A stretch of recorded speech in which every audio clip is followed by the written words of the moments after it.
I mean, again, he doesn't know who Gabriel is, right? Because he didn't come from an Abrahamic faith. The people of Mecca were pagan.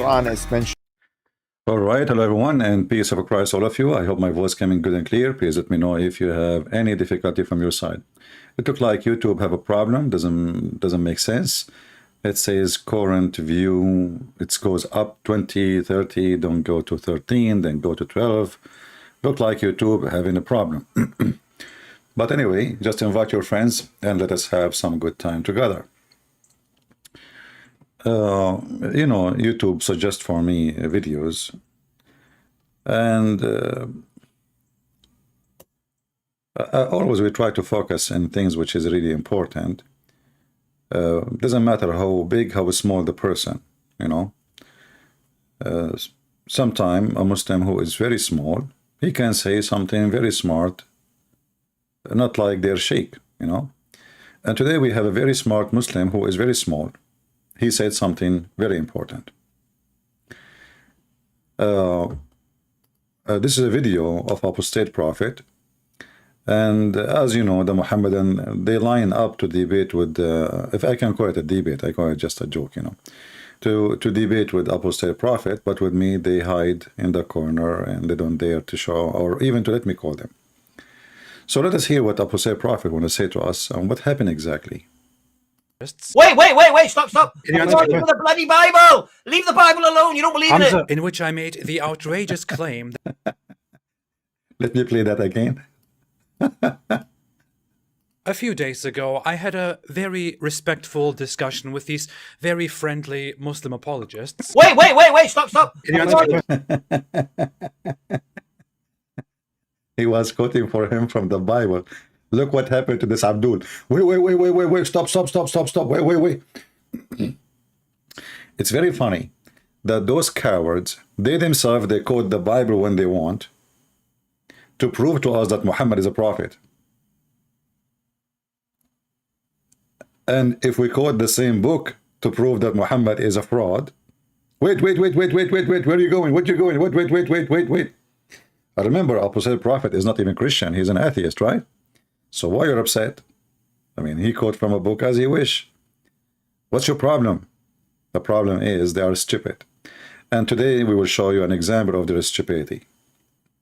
For the bloody Bible. Leave the Bible alone. You don't believe in it. In which I made the outrageous claim that Islam treats the Kaaba as this center of worship for the Almighty Allah and for Abrahamic religion, but in reality the Kaaba is entirely disconnected from Abrahamic religion, from history, and that it is merely an Islamic adoption from pagan times. To build my argument, I used the premise that the Quran says that the Kaaba was the first house built for Allah, and that Allah tasked Abraham with proclaiming this message of the Kaaba and of pilgrimage to the Kaaba to humanity. The point here is that if that was indeed true, if Allah in the past, in Abraham's time, did indeed give Abraham this big task, then this would of course mean that we would find the Kaaba somewhere in Abrahamic religion. This would mean we could verify historically that the Kaaba was indeed a place of pilgrimage and worship from around the world. When I made the point that according to the Quran, Abraham was supposed to deliver this message to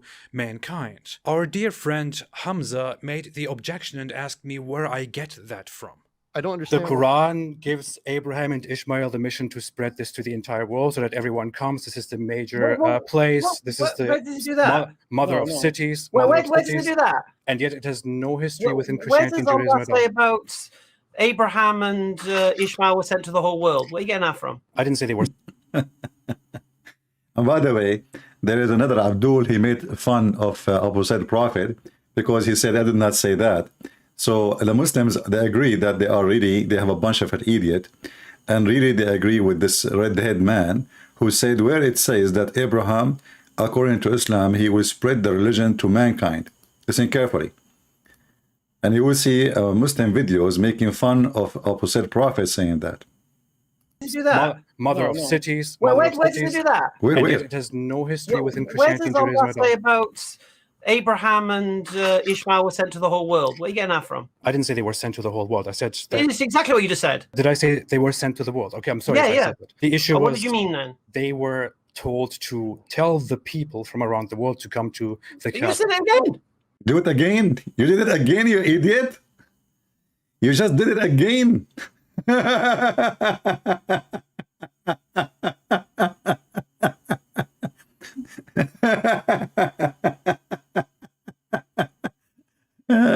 No wonder you open a store to sell panties for Muslim women.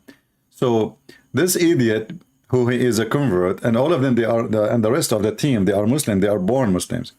All of them, nobody says to this donkey, you stupid idiot, this is what the Quran is saying. So they side against opposite prophet just to prove that he's wrong. You know, like if I say Islam teach you to be a pimp, what the Muslim will say, where you says that? But if a Muslim, he says that, yes, brother, it says that. So now this donkey, he didn't agree that Abraham and Ishmael supposedly want to spread the religion of Allah for humanity, and he is challenging his opponent, which is in this case apostate prophet. Where you can get that from? Where you get it from? Wait, you're saying again. Again, you idiot, again you do it? What's wrong with you? I didn't say they were sent to the whole world. I said that. It's exactly what you just said. Did I say they were sent to the world? Okay, I'm sorry. Yeah, if I yeah. said that. The issue But was what did you mean then? they were told to tell the people from around the world to come to the You Kaaba. said it again. Again? You just did it again. Isn't that Tell what the the Quran people says? from around the world. Sorry, How is Ishmael and I? No, one second. If I need to make it correct, I'm going to tell the people around the world. I found it very strange that Hamza actually made this objection and tried to argue that this is something that I just came up with. This is general knowledge. Let me show you exactly where I got this outrageous claim from. I take this, as I said, from the Quran itself. Apparently, I'm more informed about the Quran. Apparently. Guys, those people who claim that they are going to argue with people about Islam and they want to prove Islam to be true, can you believe that an atheist is teaching them what the Quran is teaching? Can you believe it? This guy is an atheist. He's an ex-Muslim, yes, but at the end of the day, he's an atheist. So how 3-4 Muslims sitting together in one room, or like in one live broadcast, and they are challenging him to show us where it says that? That because Islam is religion of the ignorant.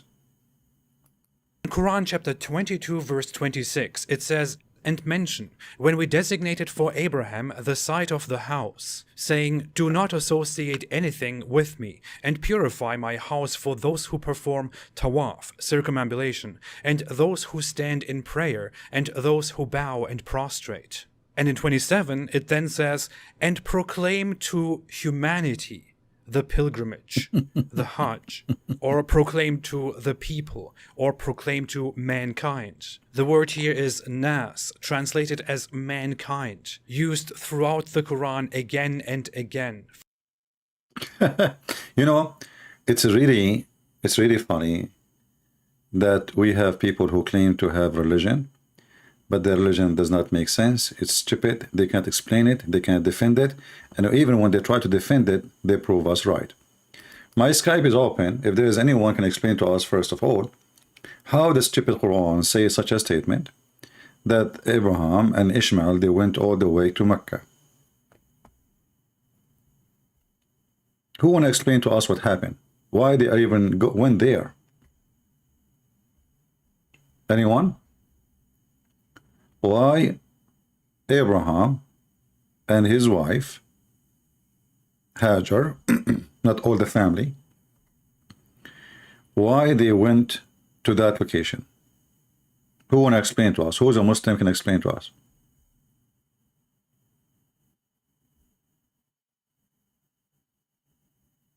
Anyone? You know, we are talking about a religion who believe that Alexander the Great is a prophet of Allah. Anyone is famous is a prophet of Allah. Al-Khadr is a famous fiction person who drunk from the fountain of youth or life, and then he lived forever. He was in the funeral of Noah, and he was in the funeral of Abraham. He was in the funeral of Moses and Aaron, and he was in the funeral of Muhammad. Why? Because he drank from the fountain of youth. Which explains why I'm still so young. I mean, now I'm supposedly at least 200 years old, but still I look 17. That's because I drank from the fountain of youth. It's called Pepsi Cola.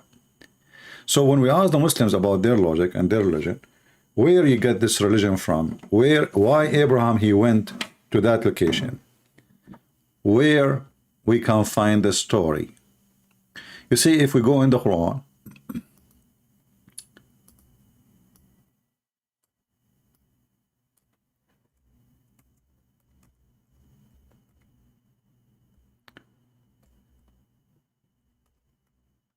you will find suddenly the Quran mention Abraham or Ibrahim is raising the Kaaba. Where is the story of Ibrahim coming to Mecca? Where is Mecca? Read carefully with me. This is a chapter 2. And by the way, one of the funny things about the Quran,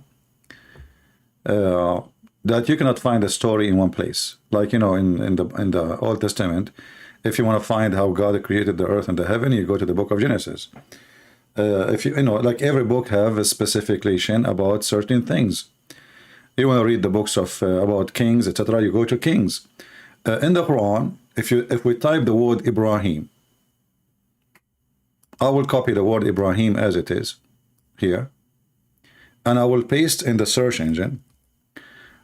Are we going to find the story of Ibrahim or Abraham in one place? Chapter 2, chapter 2, chapter 2, chapter 3, chapter 3, chapter 4, chapter 6, chapter 9, chapter 9, chapter 11, 11, 11, 11, 12, 14, 15, 16, 19, 21, 22, 26, 37, 37, 38, 42, 60, 87. If you want to understand a story about anything, you know, remember, Abraham is from the past. Abraham is from the past, which means it is someone who came and he was before Mohammed. So his story should be in one place. It's okay to mention his name in different places, but not to repeat stories or to tell stories about the guy. I mean, why you don't mention it in one story, one place? So if you go here,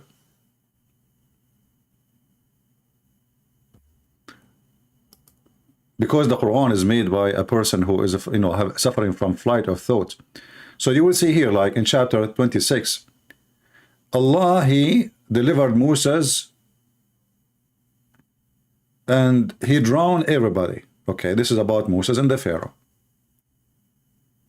And this is a sign for people to remember who have faith. Wonderful. And indeed your Lord is Almighty. Okay, wonderful. And tell them about Abraham. Like, what the heck?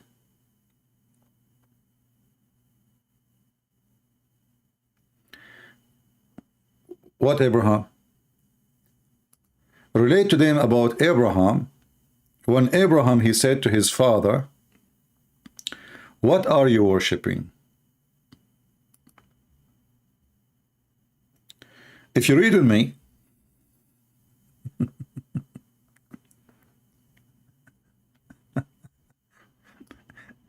does it make sense that Abraham is asking his father, what do you worship?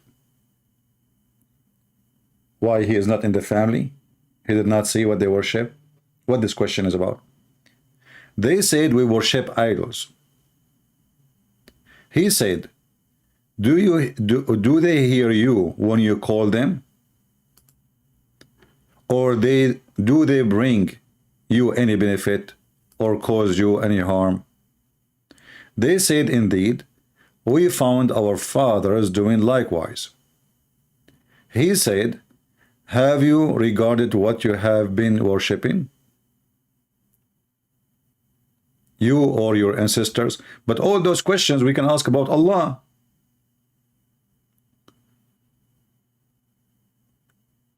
Muhammad himself, you see the Quran says Allah, he said to Abraham, but according to Muslims, Allah, he spoke only to Moses. There's only one person Allah spoke to.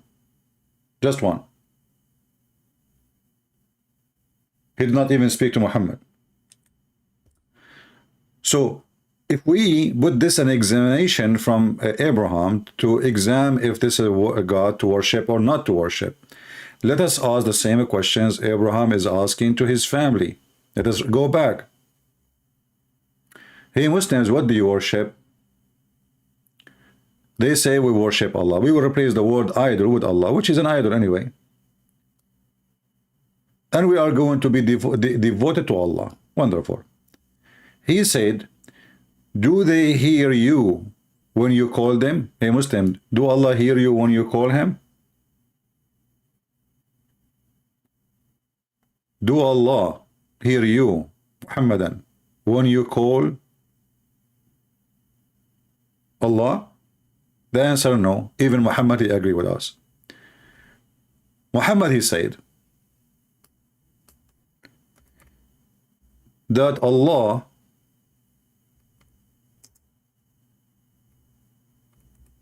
he come down every third part of the night to the lowest heaven.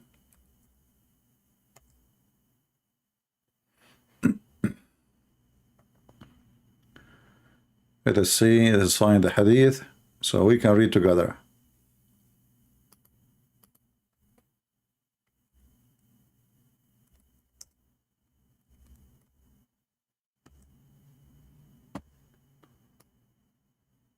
All right. Do Allah hear you, Muslims? The Muslim will say yes. What is the proof? None. Because they never spoke to him, they never saw him, they never heard his voice.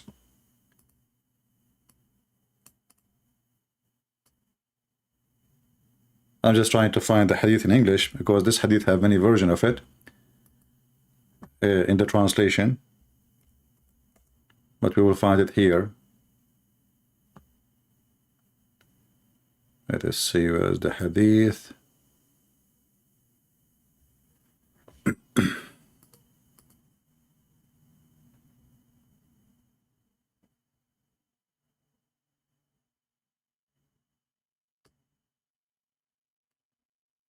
Let us try a different version in Arabic. The first one we try to find in this website, we could not locate. All right. So this is another hadith. Let us see here.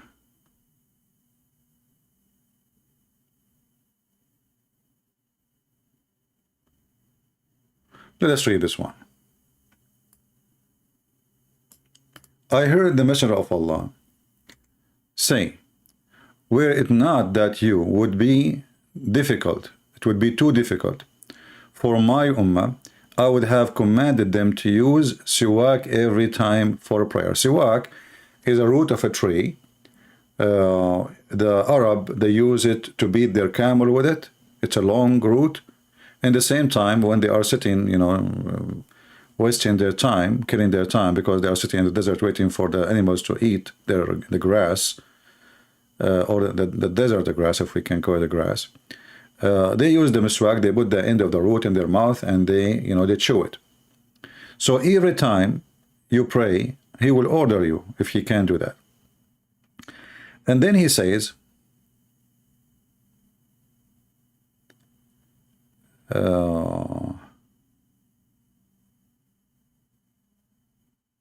read carefully here.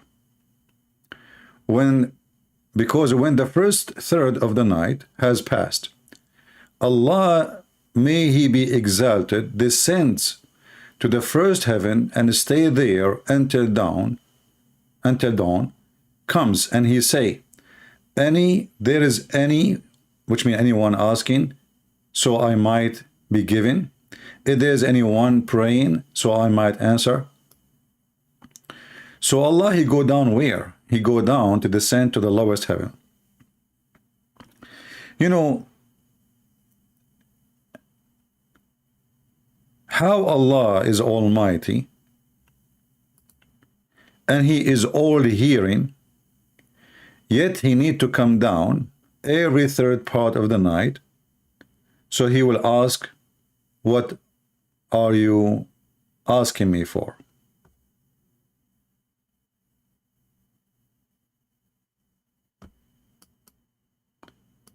Is that fit with the nature of this God?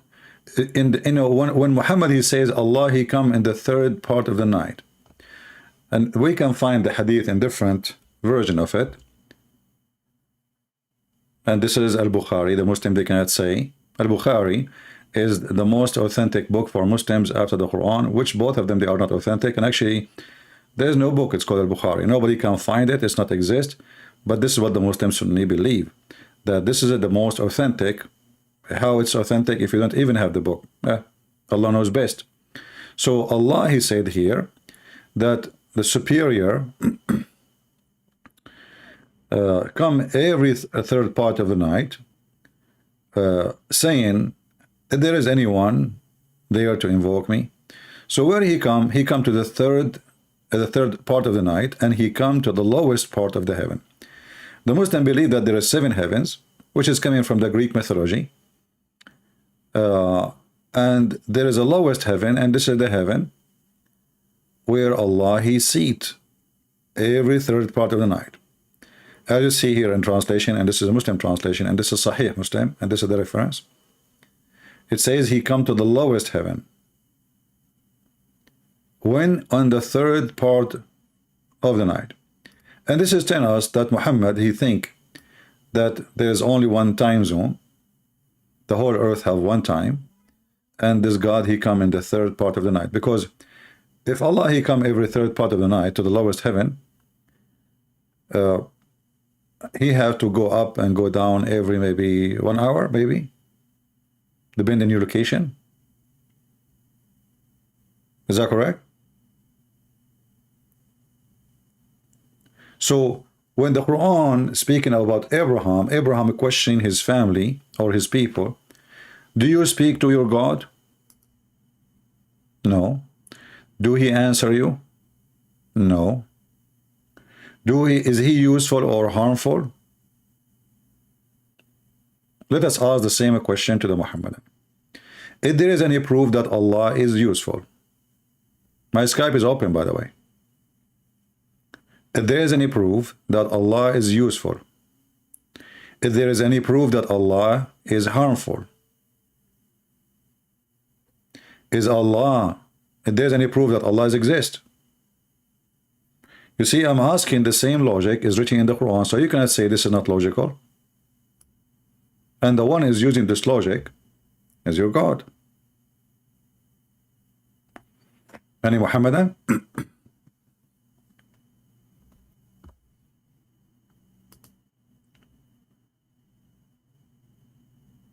Anyone? Let me share my contact if anyone would like to. Actually, one of you, he told me that I can make a code to scan for my contact in Skype.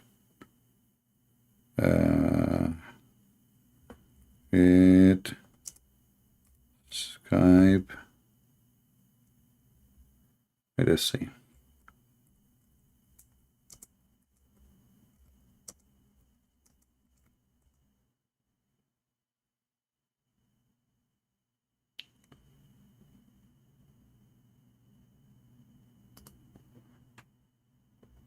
This is my contact for now. We will see if we can create a code so people, they can scan easy in their phone and they can join us. All right. Any one of you is a Muslim who would like to join us, and ask yourself the same question which you Muslims asking others about their belief. Anyone?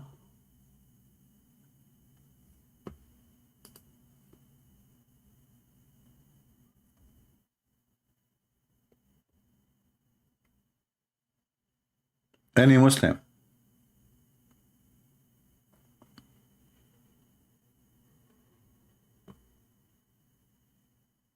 This is a very funny, silly, stupid religion.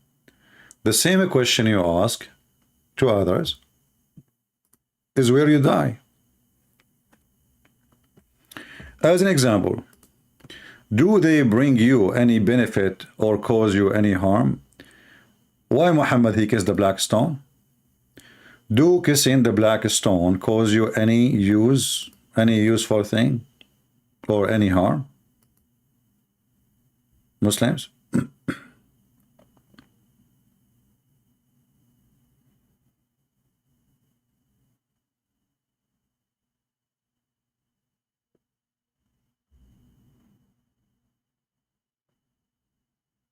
Anyone?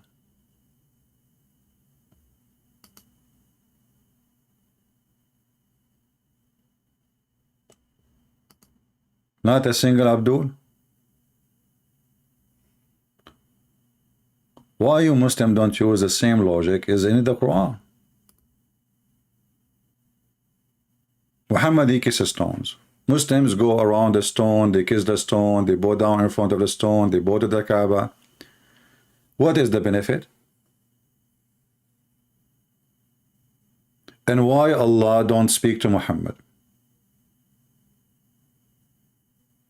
If the Quran is saying that Allah he spoke to Abraham, Allah he spoke to Isa, Allah he spoke to Moses, Allah spoke even to the ants.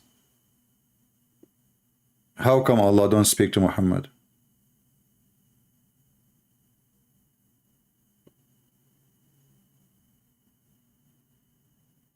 Any Muhammadan?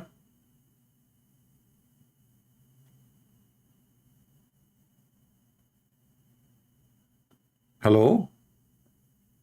So this argument, this debate is very funny, especially from somebody, supposedly his name is Abraham, who himself, he worshiped the stars. Because look, what his people, they worship in this verse. They worship idols, correct? Okay, let us go to a different chapter. We will find that the people of Abraham, they don't worship idols, they worship stars. And he himself, he worshipped the stars.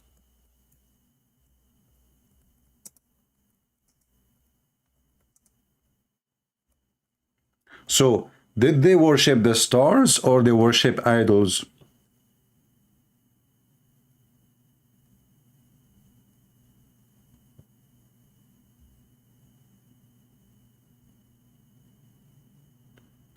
In chapter 6, verse number 74, Abraham, he said to his father Azhar, text, whatever, which is, Aramaic word.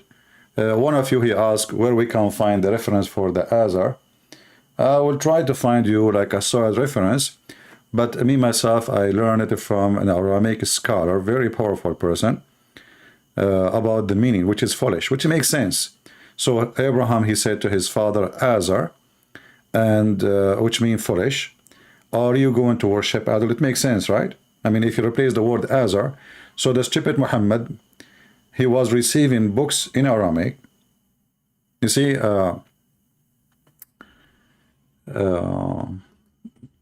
some might say, well, what are you talking about? Muhammad, he has received books in Aramaic. Where you get this from? Give me a second.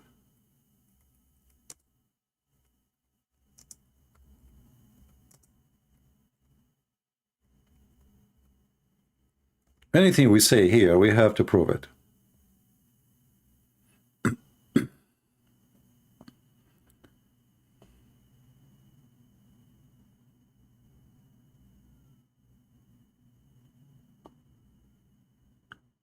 Let's see.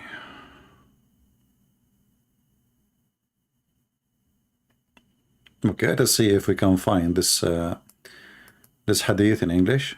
Give me a second.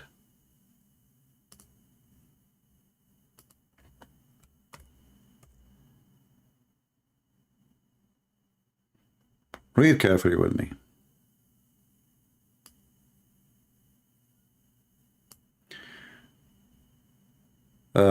the Messenger of Allah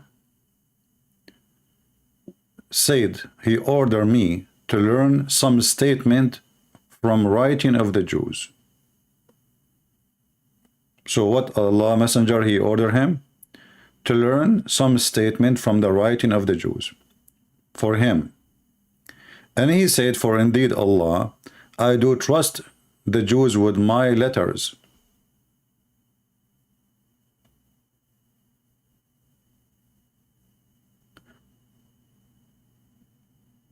He said, half a month did not pass before I learned it. What books of the Jews we are talking about? It is the Syriac. The Syriac language. If you look here in the English, it doesn't say anything about the Syriac. If you look here in Arabic, it says تعلم السريانية.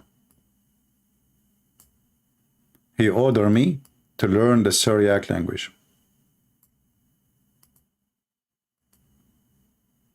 So Muhammad, because he is a false prophet, he need to know what the Syriac books in the Jewish Talmud, because the Talmud have two versions. There's the Hebrew, there's the Syriac. So he want to know what the Syriac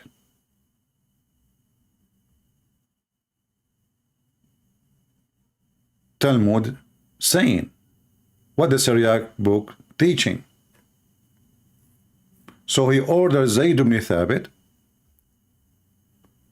and actually, obviously, Zayd ibn Thabit, either he was himself, he used to be, he grew up between the Jew. The reason I say that, because, let me see if I can find the hadith.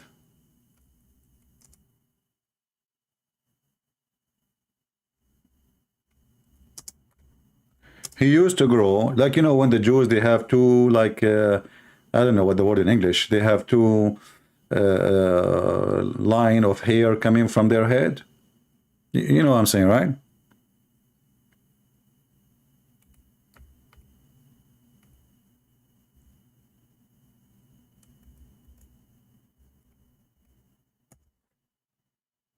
If you ask yourself, why he have such a thing?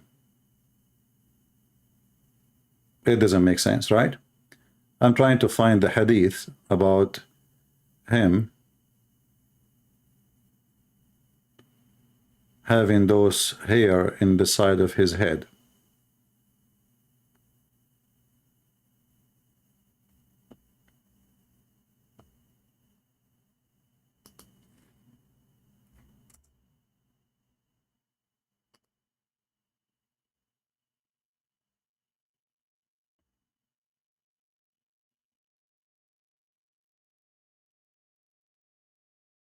Let us see.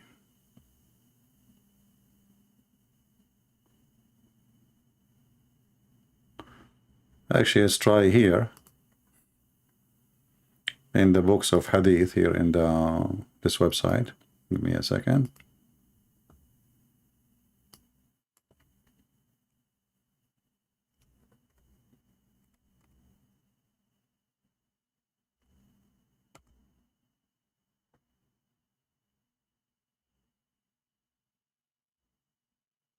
I will find it. Anyway, so Zayd ibn Thabit, he have two.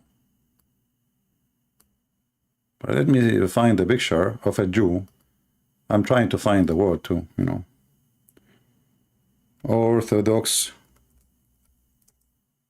Jew.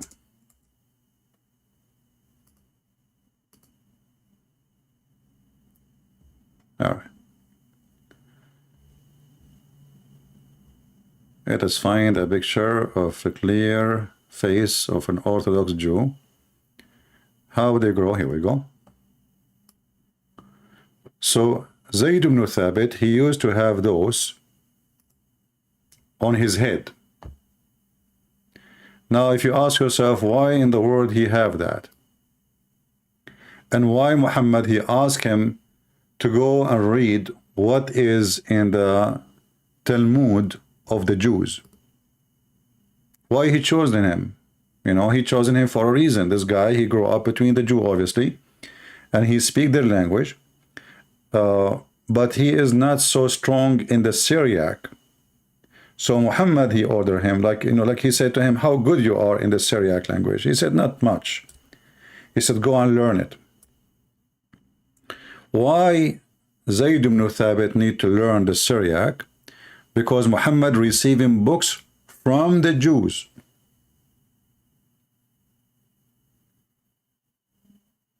He is receiving books from the Jews. Look, there's a Muslim, what we are saying is hurting his feelings, so he said, don't change the topic. CP, Mr. Hashim saying, Mr. Hashim, call me, I did not change the topic. We are talking about Abraham. Where Muhammad is getting his stories from? Why Muhammad, who is inspired by Allah, he need to learn what the Jews books saying? Correct, guys? Why he need, and why Allah don't teach him Syriac?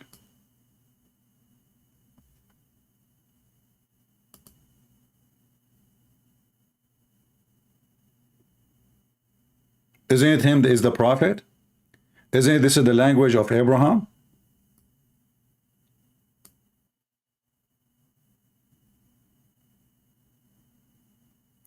So the Muslim get upset.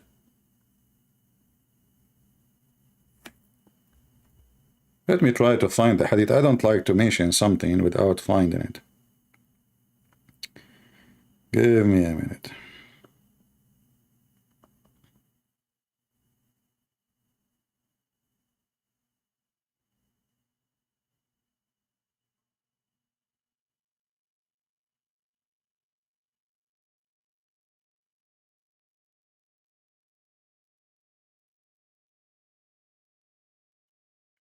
But the important for us, let us see this one. This one in Musnad Imam Ahmed.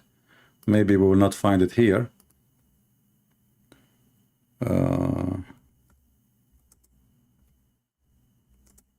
Let us see.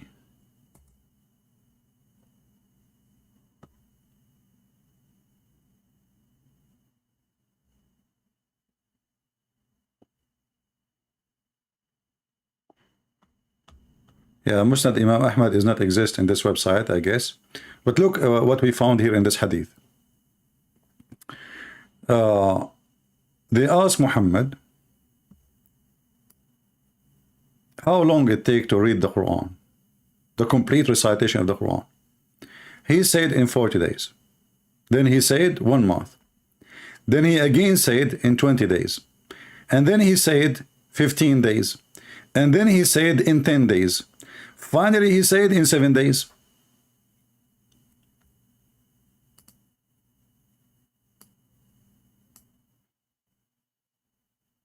Even though we were looking for something different, but this is alone is enough to prove that Muhammad is a scam. I mean, if you read the Quran, if you need the how long we need to be able to recite the Quran? The question is very simple. I have a book. I'm going to recite the book. How long is it going to take me to recite the Quran? And by the way, all those numbers are wrong.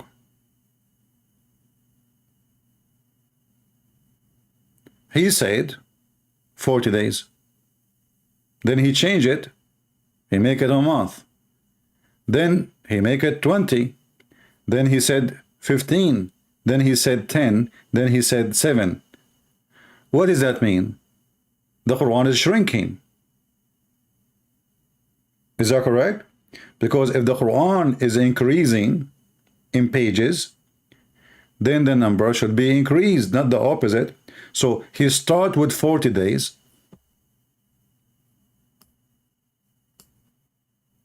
Then it become 1 month. So we took 10 days off.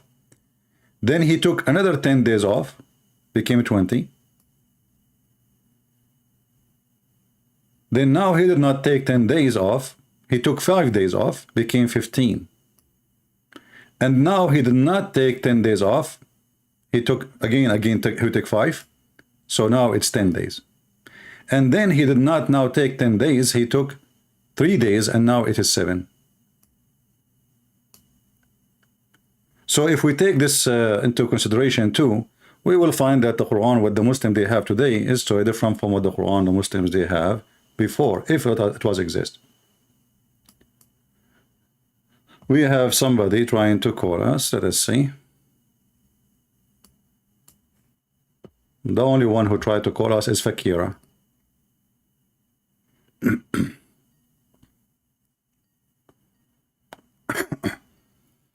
So the question remains. Hello?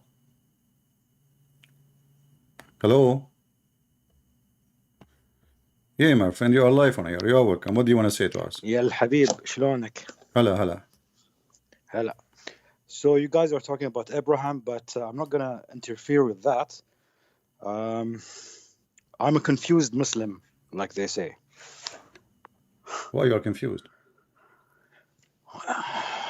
Well, it's how my life started. You know, I mean, I was raised in Bahrain, studied abroad, went to churches as a visit.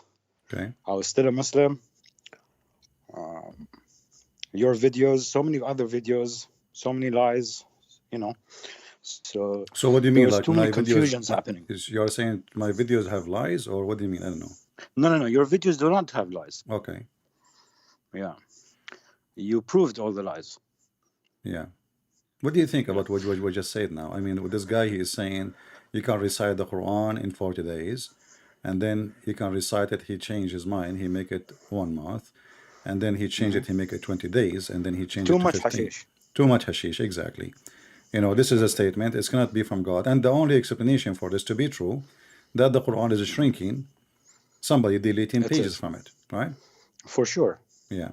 So, my friend, how 100%. I can help you today? Like, you are confused about Islam, but you did not leave Islam yet, right? You are from Bahrain, but you did not decide to leave Islam yet. What is holding you I'm from on leaving? the edge.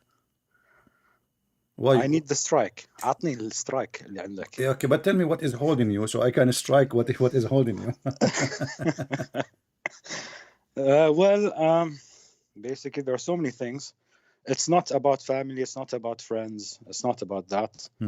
It's, you know, most of the callers that call you, you know, some of them that are on the edge, they speak about, you know, their soul, if you know what I mean. All right.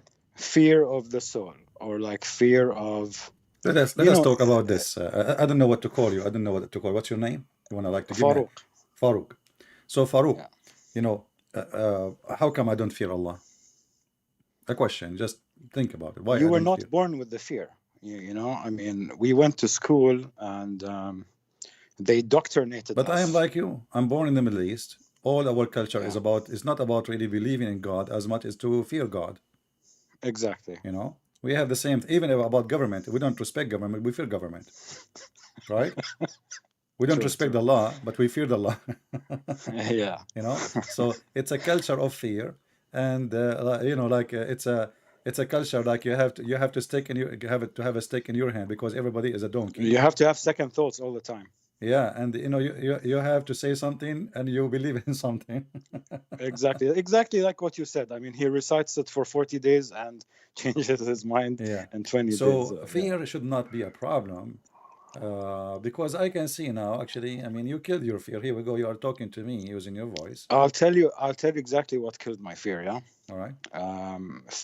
Around, let's say 12 years ago, I had a dream. Okay.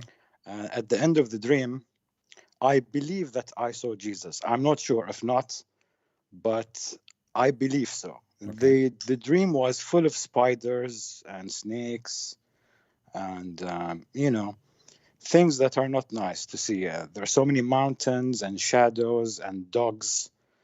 And there was a white dog at the end that guided me to a door. That door had a stair. I tried to pass the stair halfway through, and I see a being, but without feet. Kan labis thob. It's like a thob, you know? Mm-hmm.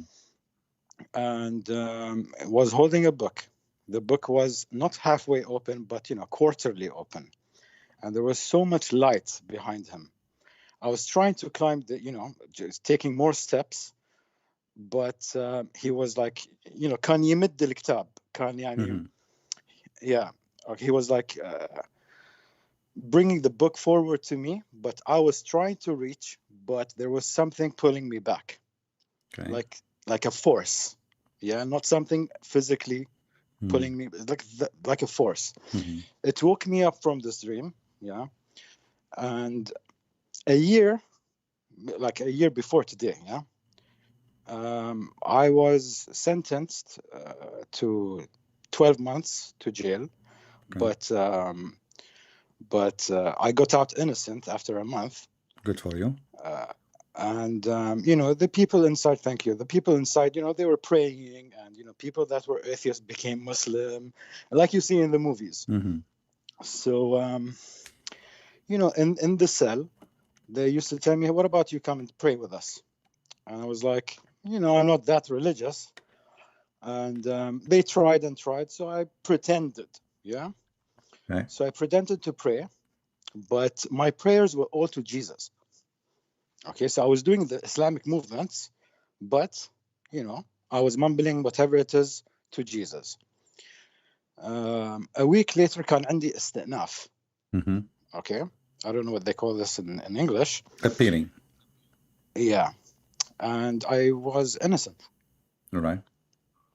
And I believe, for some reason, there's a connection into the prayer and Jesus and the signs that I saw in the dream 12 years ago.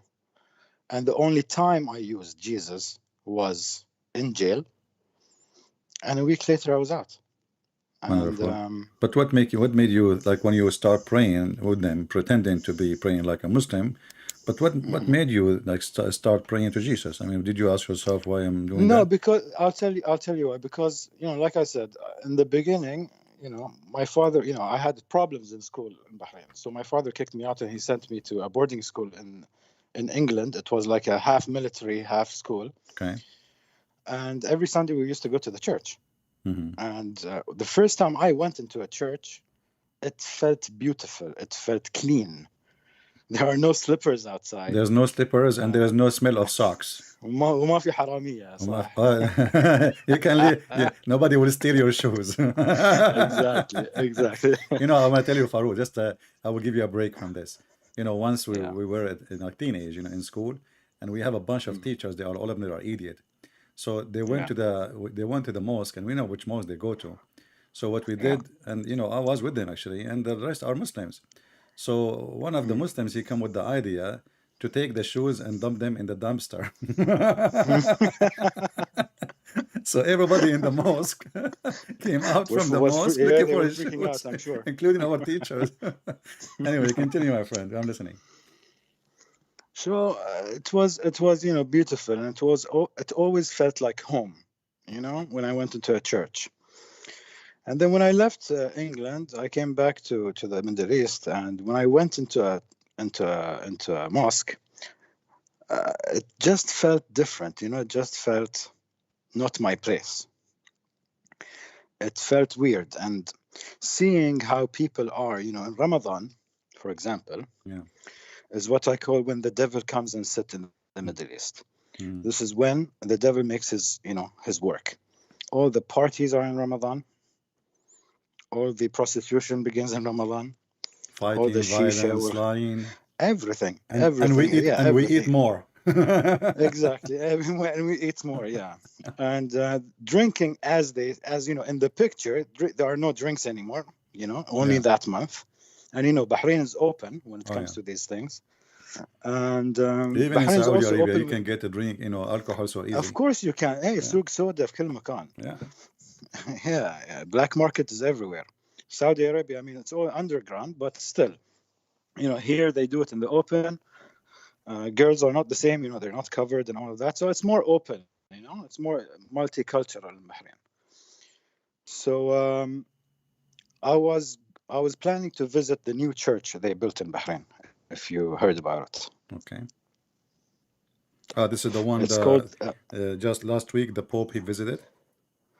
Yes, okay. Our Lady of Arabia. All right. It's a beautiful church. I don't know if you checked it out or not. Yeah, I saw It's it. really nice. Okay. Yeah, it's really nice, and it's welcoming. So my question to you, regarding marriage in Islam and Sharia, and because I'm married and I have problems with the wife, so I'm thinking of converting to Christianity. Okay. So what happens to the marriage by default if me, the Muslim, becomes Christian and the wife stays Muslim? Does that cut off the marriage, or the marriage stays as it is? No. See, Christianity does not encourage divorce, even if your wife, she was not a believer, especially if the wife, it's a woman, you married her before you became a Christian. So you can keep your marriage, but you don't have to, but you can keep your marriage. But the Bible, in the same time, don't encourage. There is no partnership between people who they are living in darkness and those who are living in light. So a Christian person cannot marry non-Christian, but this is a Christian person. You are not. When you married this lady, she was not. She's Muslim. She's a Muslim, and you were a Muslim when you married her, right? Yeah, I was a Muslim. عقد نكاح. Yeah. Look how ugly the word, man. It is. You know, the first time I heard you saying that, I was like, what? Let me check my contract. I was like, what? Yeah.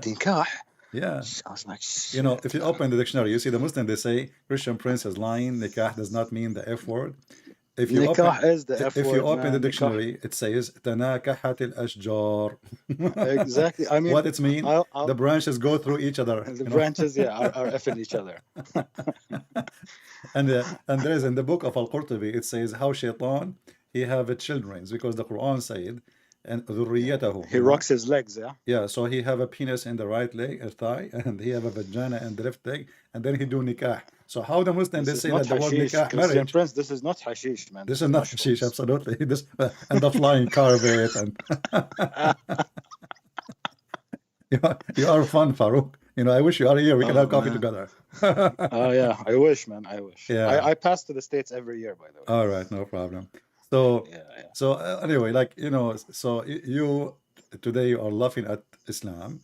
So I cannot say that you are still a Muslim. You are saying to me now you are still holding yourself as a Muslim. I want to get it out of my system in a way that it's deleted. It's enough. I mean, I'm getting tired of making fun. Okay, I have a recipe for us, for you. It work with every Muslim. Drink camel urine. You will get it out of your system totally. You know, I'd rather smoke than drink. No, to get anything like bad in our life, you know, all of us, Farouq, we have bad things in our life. You know, me myself, when I was a kid, I used to fight for any reason. I just look for a reason to fight. You know. You're an Arab, man. You have temper problems. Yeah. Okay. So no, we look for it. Like I look for it. Like it's like to prove yourself. You know, it's like a way to prove exactly. It's that our ego. You are the man. You know, and you wanna like, I'm the man. You know. So I change a lot. Like now, if I see, even if somebody insult me, most likely I will try to ignore it as much as I can. You know. So you know, in Christianity, God, He changed you. He changed you a lot. So if you want to get rid of Islam from your system, as you are asking for, I think the only one who can help you best is to read the Bible and try to be the same person as Jesus he was. How loving he is, how forgiving he is, how wise he is, because all of this is coming from wisdom. You know, when we are a fool, we fight for no reason. I go in the street, somebody look at me, why you are looking at me? What the heck? Let him look, so what? What happened? You know? But you are looking for a fight because this is a foolish behavior. So when a human being, he uses his wisdom. Look like he have a bad internet. You hear me now? Can you hear me now? Yeah, because your voice cut for a second. So maybe it's the neighbor's. Maybe it's the neighbor's connection. You're using the neighbor internet. You know, there's. I don't know if you saw that website. There's a Muslim. He was asking, "Is it halal to steal electricity so I can do a pollution?" The sheikh, he said, sure. Because the purpose, brother, the purpose is a good purpose. Exactly, brother. You know, I've been hearing you for like 6 years now. Really? Yeah, man, 6 years. And until now, you I did let not. my mother hear you, my father, my everyone. Okay, tell me about your mother and your father. What, they decide to leave My Islam too or mother, not? my mother is Shia and my father is Sunnah. Oh, okay. Which one of them? It's a mix. Which one of them he love about what they hear more? Your mom? So or- what do you think? They called me Farouq. Why? I don't know why. You know exactly why. They did not call you Farouk after you I mean, after they heard me, they called you a long time ago, Farouk. My mom was like, I'm glad they didn't call you Umar. So yeah, I mean, there are, inside jokes that we do in the house, and that's fine. We have our inside jokes, we joke around the 12ers that from my mom's side, and I joke around, regarding Mohammed and his Sahaba with my father's side. So there is, the ins and outs of jokes. We joke around about it, but they go back in their box. I stay out of the box. That is the problem with them. They need more of you, and that's going to come. Well, I will be happy if they have any question. If they are around you, I will be happy to speak to them, or you can ask through you, and I will be happy to answer if they have any questions. Yeah, but in order to get rid of Islam from your system, I believe the best way is, faith change the nature. I have the faith, man, towards Jesus. I have the faith towards, all of that, the love, the energy, and, the positiveness and all of that. And the educational, side of it. But I don't know. I don't know what it is, man. So until now, you did not consider yourself, you denied Muhammad to be a prophet, or you... Denied long time ago. Okay, so you are out of Islam already, we can say now. You can say so, but how about the feeling inside? My brain is saying something. What do you feel? My brain is saying something, and my heart is saying something else. So what your brain saying? What your heart is saying? My brain is saying everything is BS. Okay. My heart is saying, it's doctrinated CP. It's since we were kids. Yeah. And you know how it is. Like it's like North Korea. Yeah. In a way. Yeah. Okay, so how they doctrinated us, how they, I will tell you my experience. When you live in the Middle East, what they teach you about the Jews? They are evil. They are bad. Yeah, they start with you can't eat with them, and they're not that good. No, actually, and, they start first slowly. time I saw a Jew, I was trying to find if he have a tail. Because all what they teach us that they are monkeys, they are pigs, they are monkeys. You should have checked branches, man. That's. Yeah. So I mean, this is how much they brainwash you when you are, in Bahrain they didn't went into the extent of the monkeys and all of that. Yeah. But they were politically correcting in a way. But what I'm saying, slowly. Yeah. Still, I mean, we have the same garbage, where we coming from, me and you. We speak the same language, and the culture is not about thinking logically. It's about being stupid and believe. Yeah, so, exactly. I mean, I sit with my friends and we have debates. Yeah. And we go through these things, and they agree until they go back to their box and say, no, it's not real. No, you're making this shit up. And you show them the hadith, you show them that the Quran, you show them everything. It's still, they don't get convinced. Yeah, they go in denial. No, it's not about they not convinced. Yeah, they go in fact, they are. In fact, they are, because they have eyes and they can see, as you said. But it's embarrassment. So what we do? It's embarrassment, and how big the kufr word is to them. Yeah, so what we do, we deny it. This is the easiest way. Exactly what. But doesn't mean if they deny it, it's not there. Always the Muslims and Arab in general, they are like the ostrich. The Naama. They put their head in the sand because now they think nobody can see them no more. The wolf is not there. Exactly. Yeah. So they put their head and not only that, they are very proud, and because they are so proud about what I don't know. It's hard to speak to them because they are There's so proud. Too much ego. Too much. But by time, like it's it might take some time. When you learn English, the word upset doesn't make sense. Like somebody is upset. What does that mean? I mean, what set and up have to do with being angry? Yeah. And then I learned that the cowboy when they try to ride a horse, you know, the horse, he go up and he sit up and, you know, like, you know, when you sit on him. So this is where the word upset coming from the cowboy.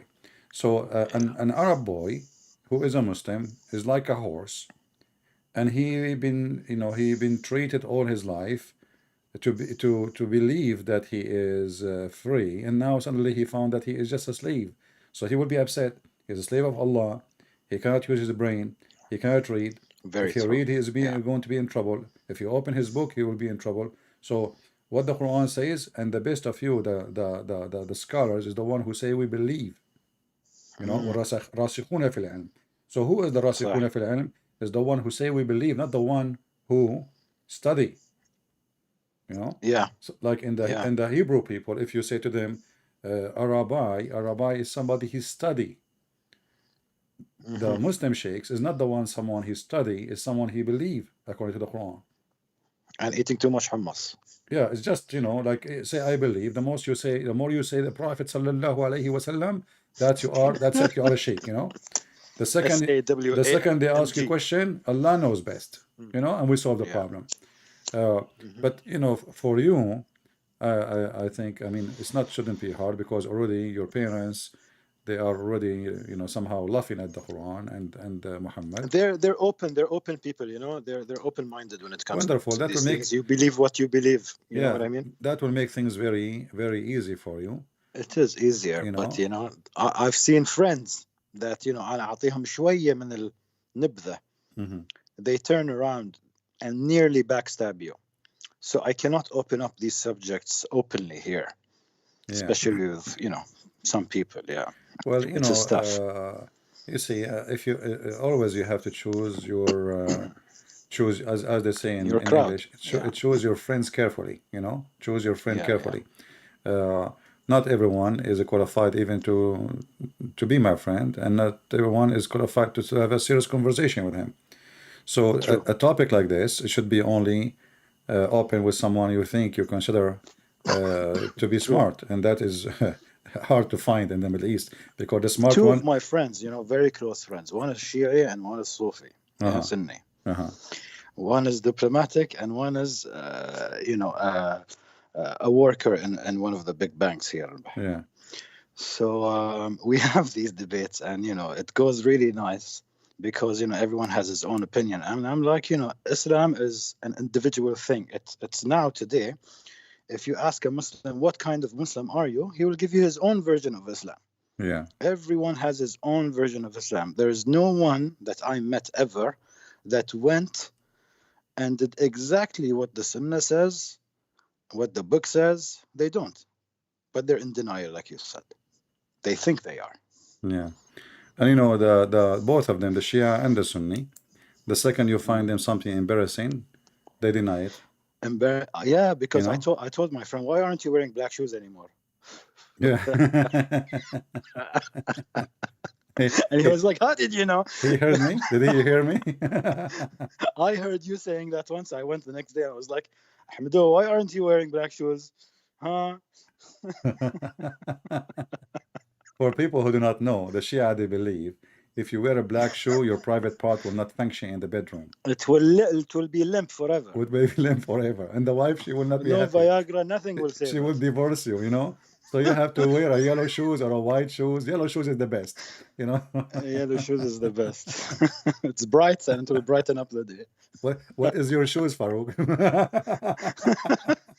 All of my shoes are black. Oh boy, nearly black. So ladies, and it's working fine, man. Don't ever think to marry Farouq. He have a problem already.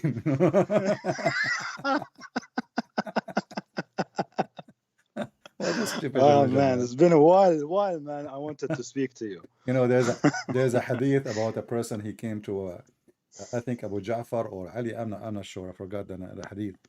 And he said to him, "My wife, she is giving me only girls, you know, baby girls," and he wanted to have boys.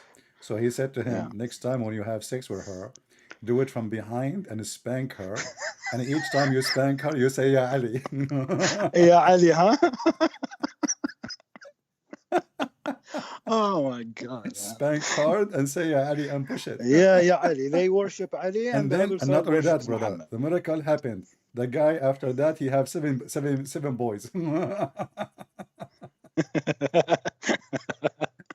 So and the poor Sulaiman you, didn't say inshallah, and he got 99. no, he said Ya Ali. He said Ya Ali. He spanked and he said Ya Ali. It's a clear recipe. It's very easy, very simple. You know. Yeah, but you know the Shia cannot look at their behind. No, they cannot, because they will go blind.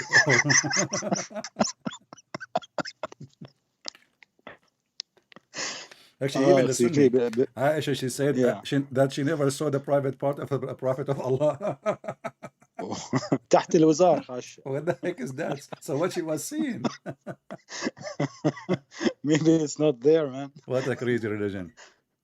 So It my is- it friend, is a so crazy now, religion. you know, like in you are saying you have a trouble about Islam, it's saying clearly as out of your system, but in your heart still you believe in Jesus, correct? Of course. So do you accept him as a prophet or as your God and your savior? I accept him as both, I believe. Prophet and God and savior? Because a prophet cannot work without the God. God needs to put the prophet to pass the message, because if God comes by himself, you never know what could happen to humanity by itself, because he's so powerful. So we cannot imagine what kind of energy and power. Okay, let us rephrase this. You know, Jesus, the only prophet actually in the world is God.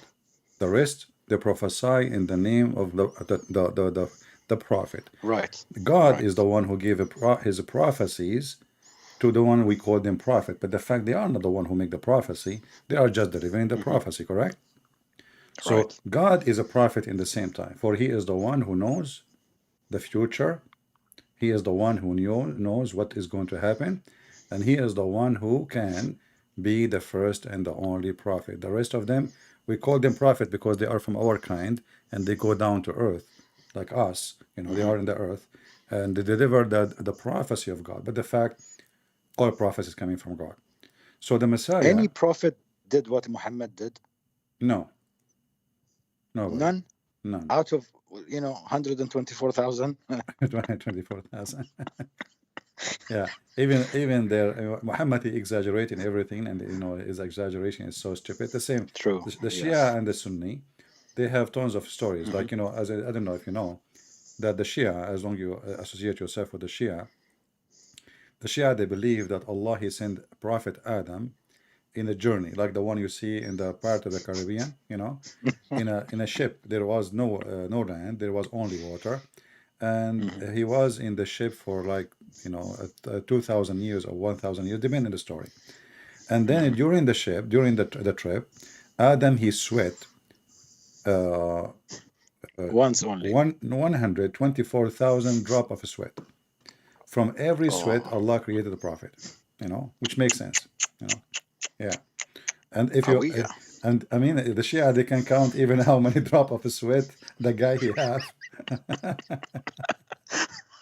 All those stories make sense. There's somebody for sure. like sitting behind them and counting it. Yes. Yeah, I believe that. So when we say Jesus, for us as a Christians, he is a prophet, yet he is God, yet he is a master, he is a teacher, he's a rabbi, he is Lord. So all those names fit with him, for he was between us doing all those things. He prophesied, he healed, he is a healer, he resurrect, he is a resurrector. He told the truth. He said, I am the truth. He gave life, so he is life giver. Even the Quran admits he made the blind see. Yeah. So the Messiah is a very special person. All the prophets of God, they have a job of delivery, except Jesus. He himself is the Word of God, and he is God at the same time. This is why in the book of John it says, in the beginning it was the Word, and then the Word became a flesh in verse number 14. So the Messiah and the word, by the way, here is not the translation say word, but it's not really accurate translation. The word is logos. Logos is the mind, is the will, is the decision, is the plan of God. So the Messiah is the walking, talking, living word of God. So logos is a Greek word? It's a Greek word, correct? Yeah. Okay. And the logos is not something new. You see, when the Bible speaks to the Greek, he speaks in their language, so they understand what we are talking about. So they are, it's used in their language. So the second you say logos to a Greek person, you don't understand it just a word like in English, you know, just a plain English word, mean word. The logos Yeah. is way more than just a word. It is everything. It is the Is will. there, yeah, is there an explanation why God came down as Jesus? Just him? I mean, why didn't God come down, you know, with as other prophets like he did with Jesus? Well, you know, this is I mean, the other prophet. They are just any prophet. explanation? You see, when in Yeah. Christianity, it will be that Jesus is the only person who is the Son of God. The rest are not. So other Son of prophets. God, not biologically, you mean? This is not biological for sure. But the Quran understand it in a Yeah, biological way because the Quran, Muhammad is exactly. stupid. But but for us, yeah, because you know, no Christian. You see, it's okay to understand this way. If the Christian believe that God, he have a wife, her name is Mary, and then they have a son, his name is Jesus, correct? But the Bible and the Quran agree that Mary was a virgin. So obviously, this is not something sexual, right? Obviously. So the Exactly. Messiah, the Son of God, he is born from God, and his existence have nothing to do with his birth date. Like a Muslim, he is smart. He will say to you, well, where was the Trinity before the birth of Jesus? You know, but Jesus, he said, before Abraham, I am. I am. So he exists before Abraham, and his birth have nothing to do with his existence. So Yeah. the Messiah is not like other prophets. You know, prophet are people who come and they pass and they die. Jesus, he exists from before time. The Bible says everything created by him and for him. And Jesus himself, he proclaimed things which is not for anyone to proclaim, like, I am from above, you are from So below. Muhammad copied that. Muhammad, he That tried God to made copy. everything for him. You know, for me, Yeah. actually, I believe, I'm working right now in a book. Muhammad, the story of Muhammad in Arabic, it doesn't make any sense. I think the story of Muhammad is translated from an Aramaic book, and it turned to be, and now what we call it Quran. You know, because So you're saying it was a myth? I cannot say if it's a myth or not, but I can say the story is flipped upside down. You know, Yeah. the story is not doesn't make sense. Like, you know, you mentioned to me names, like your name is Farouq, right? Yeah. Okay, but if you go and ask yourself some questions, you will find that even the names in the books of Muslims, you cannot really find meaning for them in Arabic. As an example, you know, Quraysh. What Quraysh mean? A tribe. This is Or the name a of tribe, village. right? Okay, but this is not true. Quraysh is people who they are like a cowboy, you know, Ru'at, Yeah. you know. قطاع طرق. No, Ru'at, mean Ru'at, you know, the people who Ru'at. yeah, the shepherd, you know. Yeah. This is what shepherds. Quraysh Okay. mean, but this makes sense only in the Aramaic. So in the Aramaic, it means Ru'at. In Arabic, does not mean anything. So Quraysh is an Aramaic word. It's an Aramaic word. All the names actually you see in the Quran are Aramaic words. Yeah. Even Yeah, most of it is. Muhammad is an Aramaic word. If you ask You know, yourself, within these years, I was, you know, digging deep, and you know, I found out lots of things that to do with Aramaic, and so many stories that were stolen. The seven sleepers, the Baqarah, I mean, the everything whole is a book theft. is a mishmash But of everything. It's even a the remix. names, the Muslim they have, like, you know, you know, the story of Uthman ibn Affan as an example. Uthman ibn Affan. I mean, it doesn't make sense. Uthman It is a doesn't make person. sense, like a poem. Uthman is a name of a person who mistreated. He was like Afan. Uthman Yeah, is somebody. Uthman. But what is Affan? Affan I is will tell you. Afan. I'm coming there. So Uthman is somebody mistreated. He was like people were unjust to him. And then Affan is the coffin. So Uthman is a person who was unjustly killed. Muslim, they tortured him, and even they refused to bury him, to bury his coffin with the Muslims. Yeah, they dragged him out. They drag him in the street, and then you will find that Uthman ibn Affan make sense. Now, it's not a name; it is a description. Right. After the action, what happened? Exactly. So somebody named him Uthman, the son, nickname. yeah, the son of the coffin who dragged out, who nobody buried him. So he was killed unjustly. So look like فتعفن عفن يعني no, fungus. Affan is the coffin. It's not Affan. No, it's the coffin. Okay. It's the coffin. Yeah. Okay. So in Aramaic it makes sense. It is a state. It's a statement, description of what happened to this man, and then you cannot explain why in the world his name is like that. You know, and we find that the same of the rest of the names. You know, all the names. So.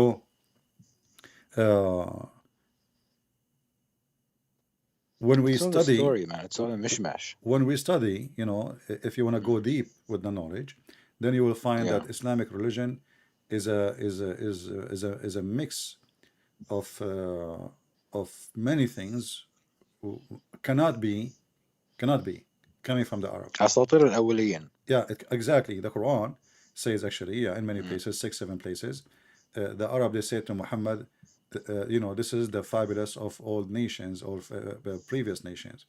And the reason they said that to him, because simply those stories all are known, you know, nothing new. But I believe that there is someone, he wrote the Quran as a story about somebody, you know? Yeah. Like there is a person, his name is Muhammad, and there is a characters. And then even in the hadith, the characters they show in the hadith, they don't show much in the Quran. Like we don't see the Uthman in the Quran, right? Uthman ibn Affan in the Quran, we don't see him. Right. But we will find that tons of stories, a ton of names. This is why the Muslims do not even know what the names mean. If you ask a Muslim what Abraham means, they do not know. They don't know. What Israel mean, they don't know. What Isa? What is Isa? What Musa? They don't know. Yeah. Okay, Torah. What is Torah? They don't know. Injil. They don't know. So how this can be? A book was sent to the Arab, and you know the Quran says this is the book we made it in clear details, right? Right. Yeah. So فصلنا آياته, right? فصلنا. So how we made it clear, and then we do not know. So either this book it is weird, man. It's weird how they believe in it. I mean, I did not believe everything in the Quran. I did not. I mean, even when I was a kid, I remember I used to tell my mother, you know, what's this fantasies? How did somebody live this long? How did Abraham's foot landed in Mecca and only in that spot? I mean, when they dig today in Mecca and they do these big buildings, I mean, they have to have the archaeological people on the site to check if there is anything from history down there. But there was never, ever anything that they found that connects, you know, Islam to Mecca, and you know, artificial artifacts. They did not find anything. No, actually, they found it's a dry land. They found Aramaic. They found Aramaic script written in the like mud or rocks, you know, but not Arabic. Okay. Aramic, you know. Okay. The places that were closed in Saudi, they just some places they found Aramic. This is why actually, you know, this is why the influence of the Aramaic language in the Quran. This is now there's many scholars, you know, believe, who study carefully the Aramaic language and Arabic. They believe that the Quran never was written in Arabic, never. You know? Yeah, I don't think so too, because of, you know, there was no dots and there was no tashkil. Not only this, you know, because always when you translate, you will lose something, right?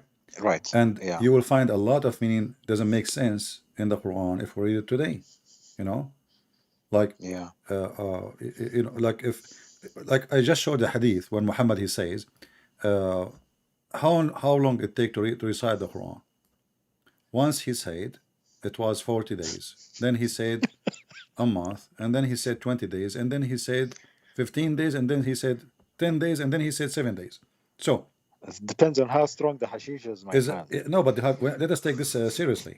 So if the Quran is a book, the book is the same, and the Quran is not changing, why the recitation getting so shorter?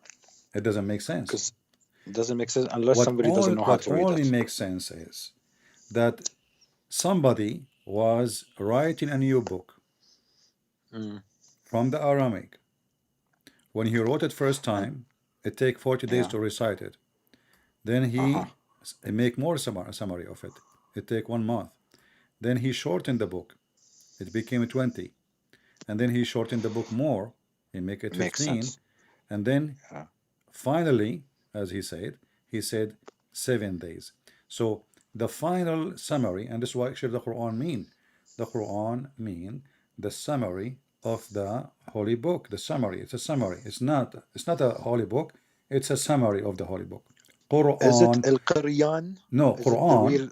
Quran. Quran. Yeah, but the Is an way you Aramaic pronounce it in Aramaic. It's Is an it Aramaic. Qur'an? No. Is a qara like qara. Qara Qara is saying. Yes, Yeah, I know. qara wara'a. Yeah. So Quran. Okay. You see in Arabic, you speak Arabic, maybe even better than me.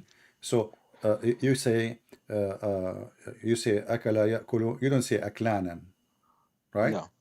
There's no way to say aklanan. So قرأ يقرأ قرآنا doesn't make sense. So شرب يشرب شربانا. No, you can't do that. Yeah. So you try to make it go with the Arabic grammar, which does not even exist. You will find the Quran does not make any sense. And the same time, is if qarra wara'a is what Quran means. He said what he saw. So Muhammad, he saw what? He saw nothing, my He friend. saw nothing. Even the Not- story says that Muhammad, he did not receive a book, correct?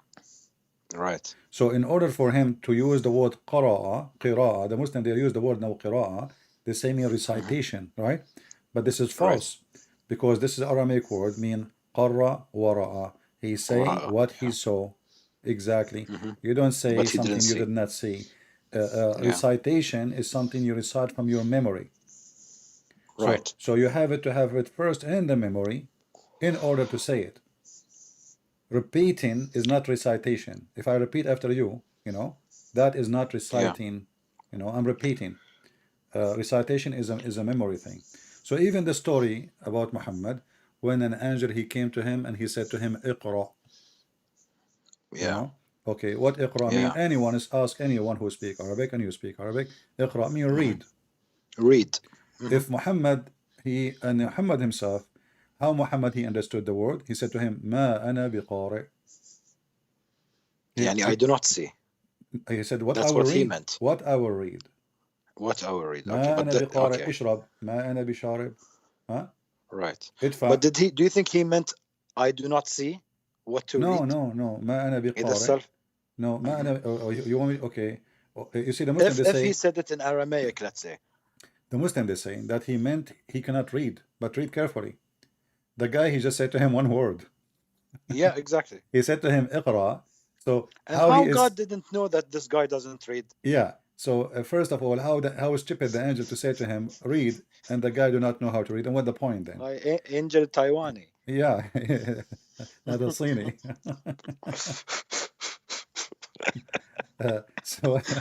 So when he said to him read, and the guy do not know how to read, so what the point of saying? And unless you want to make a miracle, like Jesus said to him, let us say if Jesus was there and he said to Muhammad read, Muhammad will read, because this is Read Jesus immediately. I mean, He'll be yeah. But Muhammad was so stupid to the point even the angel could not make him read, and he's God. exactly 3 times and no catch So up. the whole story does not make sense.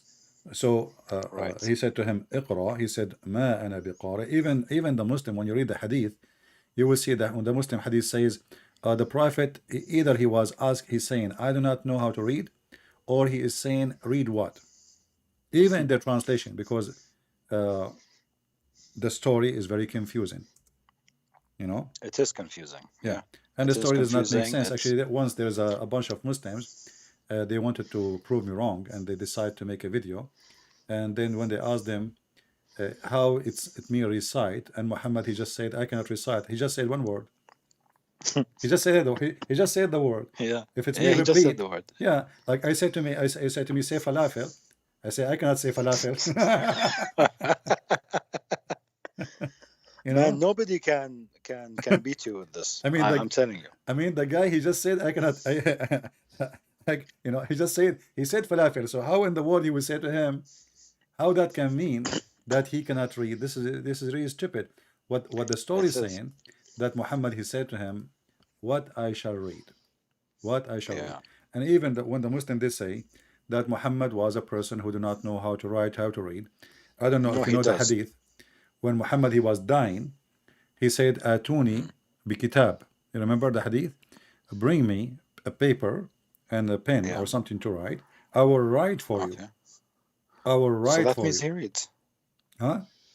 That means he reads. He knows how to read. read. And the Quran explain what the word ummi mean. Ummi is a goma in the Hebrew, which is from the nations, from umam. You know, al-umam, ummi. Yeah. Which means It he doesn't is mean not that he's from illiterate. yeah, he is not from the people of Abraham. He is not, he is from the pagan. This is what ummi mean. So in certain time, me, you, everybody was ummi, which mean he is ignorant in the book. He don't have the book of God. So Right. even when the Quran speak about Muhammad, he says in the Quran that the people of the book, he divide the people to two kind of people, Ahlul Kitab wal Ummiyin. So the people of the book is us, correct? Right. All right. Why we are called the people of the book? Because you have the manuscript. Because we have the script. So the Quran in chapter 2, verse number 78 says, from among them is the illiterate and the one who knows the book. See it?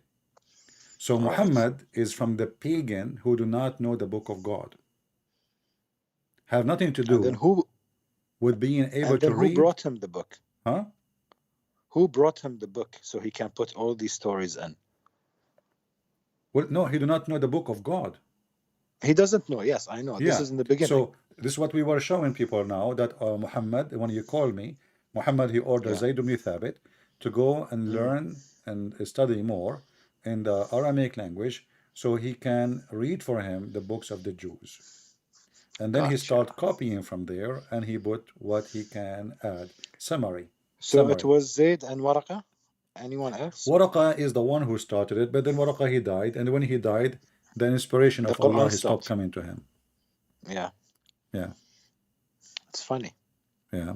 Well, I'm happy to have you, my friend Farouq. If there's anything really I can help you with, you know, so do you announce Jesus as your Lord, as your Savior? Give me the strike, man. Strike it out. Strike it out of me, man. Yeah, I want to hear it. I want to hear it. Do you believe that Jesus is your Lord, is your Savior? I believe that Jesus is my Lord and my Savior. I mean to that. And everybody else is Savior. Do you believe that Muhammad cannot be from God and he is obviously from Satan? I believe that he is satanic. Exactly. 100%. Well, I'm happy. I believe that. Happy to hear that from you, Farouq. And if you have any time, if you want me to help you with your parents, I will be honored to talk to them, and for sure I will speak to them very nicely. I'll get you a sheikh, man. Oh yeah, I will pay you if you do that. But don't pay me anything. I'll just laugh it off. No, hold on. You did not hear what I will pay you. I will pay you in Jannah, brother. In Jannah, which house? Give me a big house, my friend. I will give you a bracelet. I will give you a bracelet of gold in Jannah, brother. Not silver, huh? Gold. Do you know the story of Abu Dahdah? No. Abu Dahdah, he have a nice wood full of palm trees, you know. So Muhammad, he promised him corner lot if he give him the palm trees. Hey, Farouq, listen. I am sure you have a nice villa in Bahrain. What about I will give you a corner lot in heaven and give you a house there, man? Don't forget the virgins, my friend. For sure. No, this is tips. This is nothing. Don't worry about it. Just the tips, huh? They are included. Like you open the fridge, you will find them all frozen. Don't forget to say the password before you open the refrigerator, because they might eat you alive. I can open fridges with my long penis, my friend. Just say the word takbir, you know, before you open the door, because it might explode in your face. Wow. He put explosion there for a security reason. Yeah, exactly. Well, it was a great talking to you, Farouq. I'm really happy for you. Same here, man. And if you can bring me a sheikh to talk to me, I will really appreciate that. Do you promise me you can do that? I'll get you a Shia guy. I'll get you a Shia guy. Shia or something Sunni? Different. You know what? Something different, man. What about bring me one time Shia and one time Sunni, so we can have a conflict. Honestly, I would love to bring them both. Honestly, I will appreciate that, because that would be the most funny. And listen, Farouq, the bigger his beard, the better the debate will be. The bigger the amama. The amama. Did you see the videos in Iran? Now they are pushing the amama. Oh my God, Iran's gonna blow up, man. It's gonna hopefully,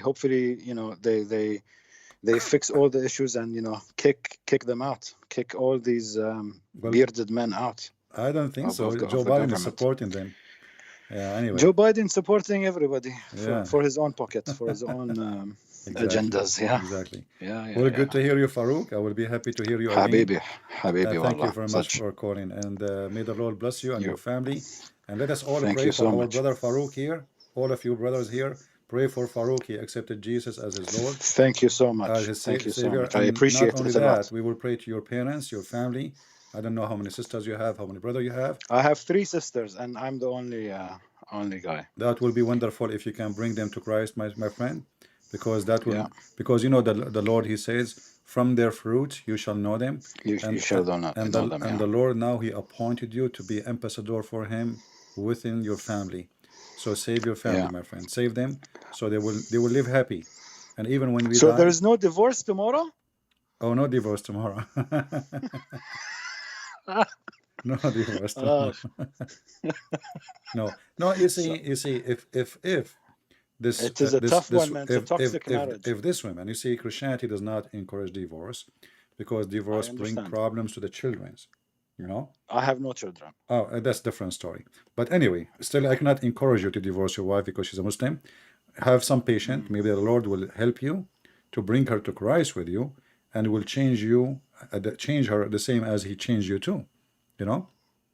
Yeah. Just ask the Lord for help, and the Lord, he will help you. But don't read the Quran for her about Harut and Marut. Maybe you should go right now and tell her, listen, do you know what we are fighting? She will say to you because you are. I told her that already. You told her it's because of Harut and Marut? قلت لها هاروت وماروت ربعك. What she said? She don't believe. She said, I don't believe in these things. Okay, if you don't believe in these things and you don't believe in any of these, why are you sticking to it? Yeah, why you are saying you are a Muslim then? How she don't believe in those things? It's still the same thing, man. It's deep within. It's deep within us. That's the problem. Yeah, she go in denial. I see, because this is in the Quran. You showed her it's in the Quran, right? This is not hadith. What Harut, Marut? Yeah, in the Quran. She knows. Huh? Yeah, she knows. She knows. Yeah. So if she don't believe in those things, then she is out of Islam. Yeah. So here we go. You have a good news. Just tell her you are out of Islam. So what is that?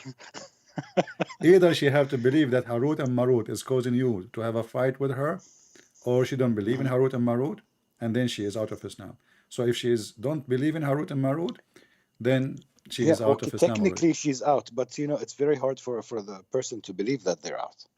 Maybe she is afraid from the consequences of her family and friends and Yeah, and the dragons and all of that. All right, my friend. Well, God bless you, and good to have you with us. Thank you so much. Feel free to call me anytime. Likewise. Take care. For sure, man. For sure. Take care. Have a good day. Thank you very much, man. Bye-bye. Well, it was a great conversation with our friend Farouq. He's funny. He's smart, and but I'm disappointed, by the way, because I was expecting somebody to debate me, and but.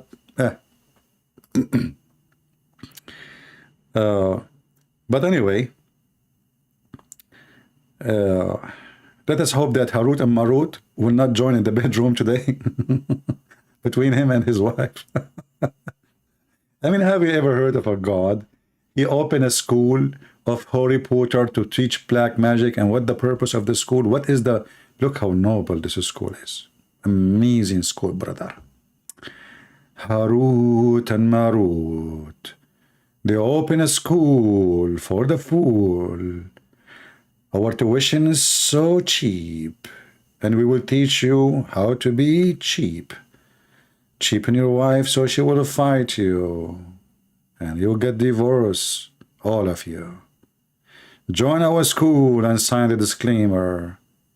You cannot be Allah blamer.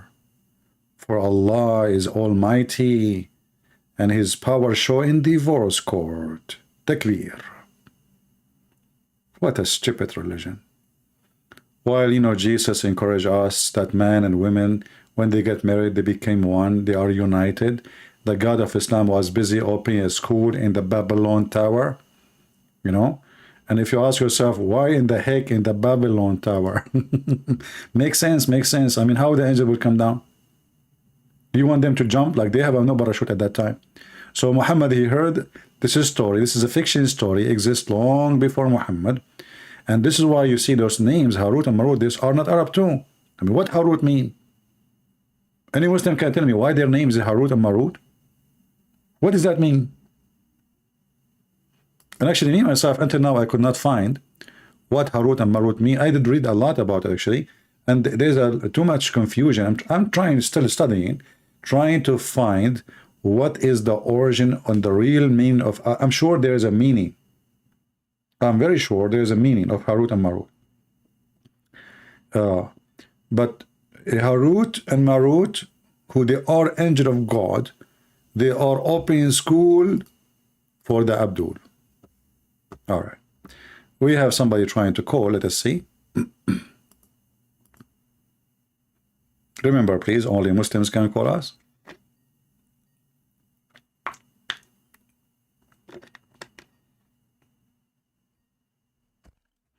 Hello? Yes, my friend, you are live on air. How are you? It's very nice to meet you, like, on that talk. I'm not a Muslim. I'm not a Muslim. You are not a Muslim? No, I'm not a Muslim. Well, sorry, my friend. We take only Muslims. All right. But one thing that I'm very curious is, I just don't understand, like, you know, Allah saying, like, the most craziest thing Allah saying that He will kill 72 whores in Jannah, right? Like, Yeah. all these things, Allah says all crazy things, but still people think He's the God. And that's the thing that makes me very angry, right? Yeah. Well, I will answer you. that's- That's all? Okay, thank you. Yeah. Thank you. It's very. Yeah, guys, please, just we want Muslims, because it's, you know, when I say Christian call, nobody call. When I say Christians can call, nobody call. So just hold your horses. Yeah, you know, one of the stupid things, proving that Islam can't be from God.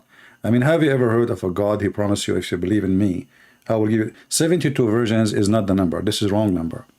You know, most of people, they keep saying the 72 number. The 70 is the lowest reward. Adna Ahlul Jannah, the lower of the heaven, the bad Muslim, this is the bad Muslim, he will have 72.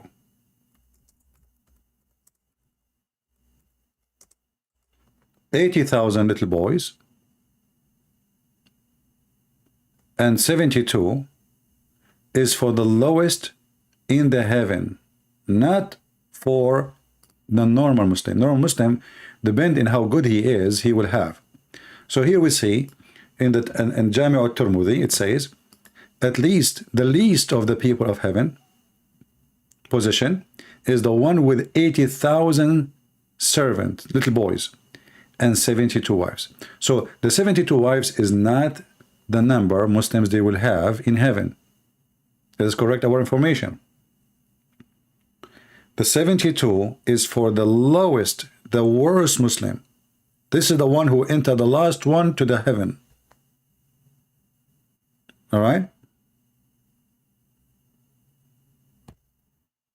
And as you see, this is the reference in front of you.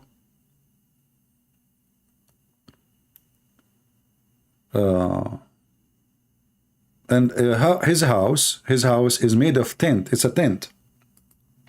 And this is because Muhammad is a Bedouin. So imagine the heaven as a tent, and the tent is made from pearl, as you see. And you know, it's covered by those things too. And this tent is so big, goes all the way from Damascus, all the way to Yemen, the capital of Yemen. So your tent is like, you know, I don't know what the distance between Damascus and the capital of Yemen, Sana'a. I don't know, 1,000, 2,000 miles. I'm not sure. You can measure it. Mad, you know, crazy stuff. But this is alone, as our friend, when he called, he said, if this is from God, God is not a pimp. You know, when God, he created Adam and Eve, he created Adam and Eve. Adam was in heaven, wasn't he? Muslim, they agree. You see, there's heaven, by the way. This is different between Christianity and Islam. The garden of Adam and Eve in Christianity, it was in the earth. Never was in the sky. In Islam, it was in the sky. And that will make it even more worse to the Muslims. Why? Because here we go, Adam and Eve in the real heaven, in the heaven, and there's only one Adam and one Eve. So why, when Adam go back, he will have all those numbers? What for? And what one woman can do, 1,000 women or the opposite cannot do. If a one woman, you see, if what a man he want exactly. Is it about having endless number of women? A man, he care to have a woman, she loves him. And the man, and the woman, she need a man, he loves her. And not only that, if you calculate the numbers actually, according to Mohammed, a man, when he have orgasm, he will spend 70 years just for the orgasm alone. So he start the orgasm now, is going to take him 70 years. So if we use our calculator, I don't know how many of you are good in mathematics, and the lowest heaven, the lowest in heaven, he will have 72. And remember, there's different hadith says that the 72, each one of them, she have a wasifa. Wasifa is an assistant, a maid. And then the maid, she have other maid. And the maid, she have other maid until we have 72. So now we have 72 x 72. 72 x 72. And then this is 5,184 women. 5,184 women. Then each woman, he will spend just orgasm, not the whole sex. The orgasm alone is 70 years. Let me use my calculator. Hold on. 72 x 72, 5,184, correct? And now x 70 years, 362,000 years and 888. So for the man to come back to the first woman he slept with her before, he need 362,000 years to come back.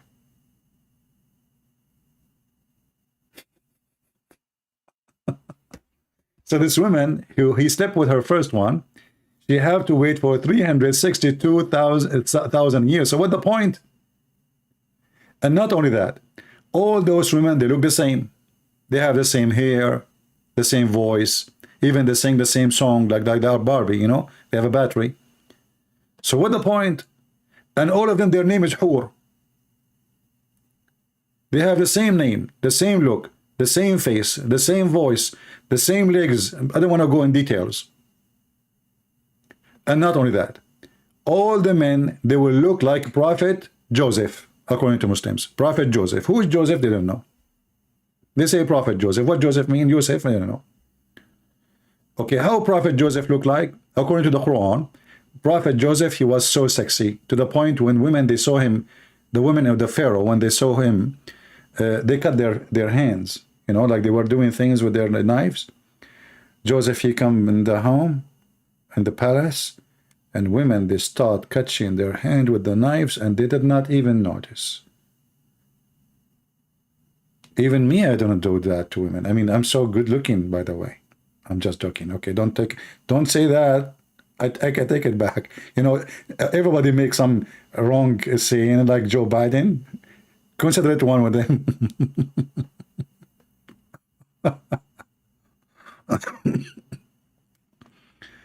Yeah. And the Muslim, by the way, they have articles about Joseph, how good looking he is. If you read them, you will go crazy. If Muslim women are watching and you want to read any article about Prophet Joseph, and you want to do not to go like to bed and you are thinking about bad things, don't read those articles. So if you go in the Quran says, let me go and find the verses actually. I mean, how silly, how stupid this book. This is God telling us how good looking Yusuf was. What the heck does that mean? Are you serious? This is God?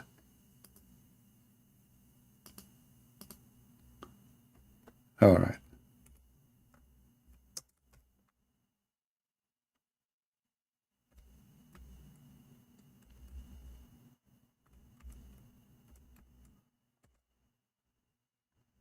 Let us find the verse. My stupid keyboard. Hold on.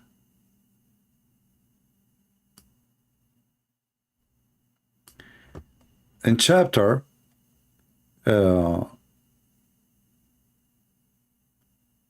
chapter 12,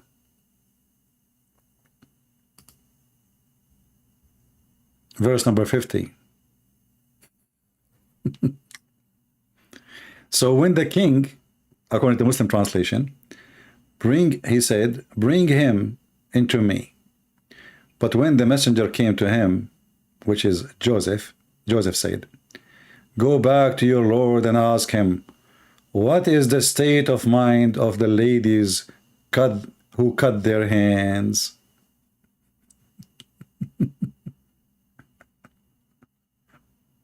The king said to the ladies, what was your affair when you did seek to seduce Joseph from this through yourself?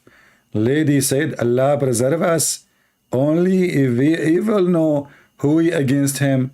What the heck is this story? So when those women, brother, they saw Prophet Joseph, who is so sexy, and you know it, and they have in their hands knives, and you know they start cutting their hands with the knife, and they did not feel the blood is coming. They did not feel their finger. Oh, my finger fly. No, they did not feel, because simply Joseph is very sexy, very, very sexy. You know, and this is why, actually, once I was doing a seminar in the Philippines, and I was talking about how Joseph looked like. Then a Filipino brother, he's a very, very funny, humble person. He stood up. He said, "Are you saying my name is Joseph? Do he look like me?" The guy, he have no teeth. He look really, I mean, he's very humble. He's making fun of himself, but he look really horrible, So he said, "My name is Joseph. Are you saying Joseph? I hope he don't look like me."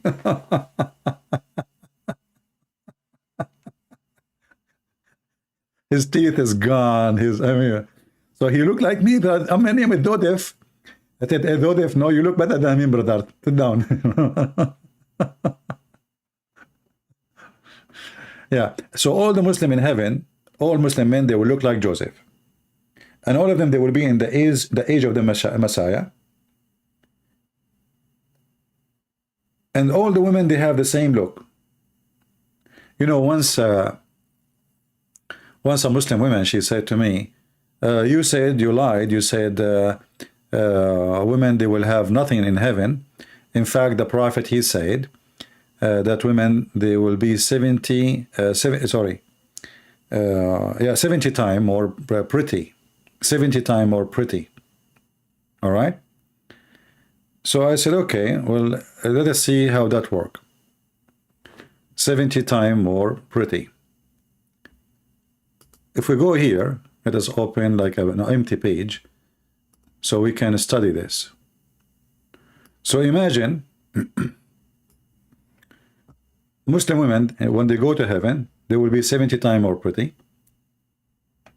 Let us type some numbers here. So let us say we have 3 women. First woman, her name is Aisha. We will use the letter A. Aisha. The second one is Fatima.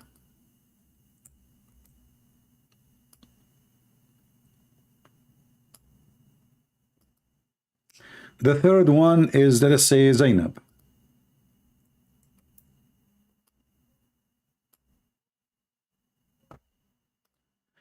So let us say Fatima, she was twice more pretty than Fatima. Let us put the number 2.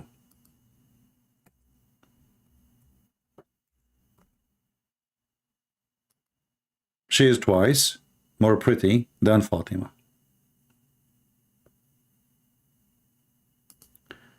And Fatima, she was a 3-time, or let us say 1 double. Maybe I should make it the opposite from the left to the right. Let us do that. Hold on. You know, for us and as Arab, we use the I read it everybody. But anyway, let's type the letters. A, F, and then Z.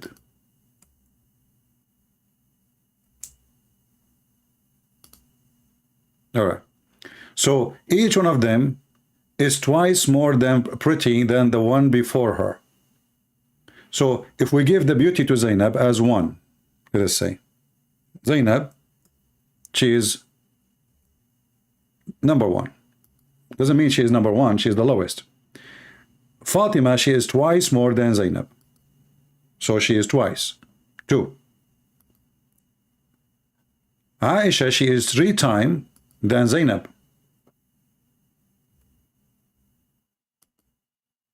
And now we will use the method Muhammad he promised. 70 times more pretty.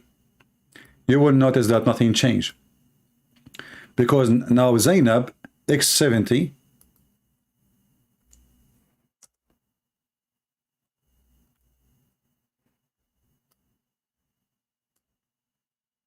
this is the change of her beauty. Fatima, x 70,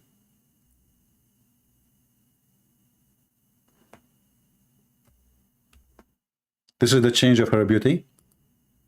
Aisha, x 70,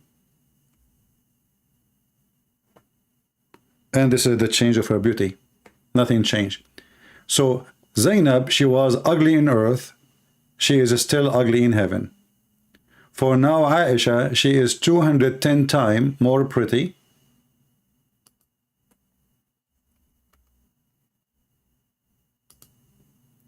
Fatima, she is 140 times more pretty. And Zainab, she is still 70 times more pretty. So I said, when I said to her, well, you're still ugly. You were ugly in earth, you are still ugly in heaven, because ugly and beauty is about percentage, comparing you to others. So if Aisha became 210 times more pretty, and I asked her, all of them, they will be 70 times more pretty? She said, yes, all of them, they will be 70 times more pretty. I said, wonderful. That's mean nothing changed. Nothing changed. You're still ugly. Same time, what is the point of being 5,000 more times pretty if you are going to be jailed in your tent? Nobody see you, you see nobody.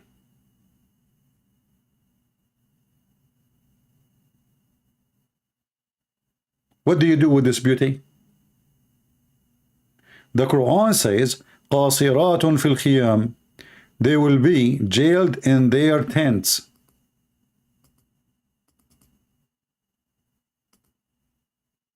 We cannot erase this thing. All right. So if you go in the Quran, you will see the Quran saying قَاصِرَاتٌ فِي الْخِيَامِ.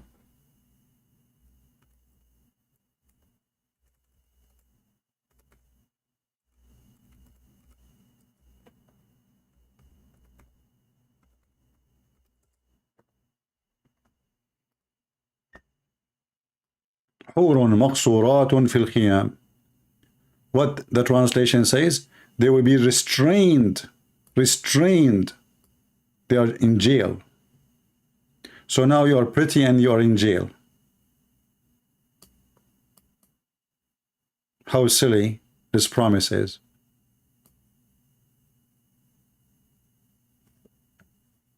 This is why Islam not only does not make sense, Islam just is stupid. And you know, God is not a pimp. According to Muslims, Allah, He spent 1,000 years to soften the skin of each one of them. Look like Allah, He never heard of something called Vaseline. 1,000 years. How come the Muslim, they say Allah, if He wants something to be, He said be is going to be, yet it take Him 1,000 years to make the skin smooth.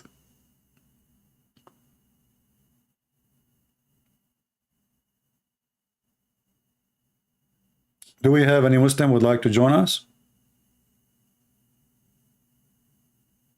Do we have any sheikh?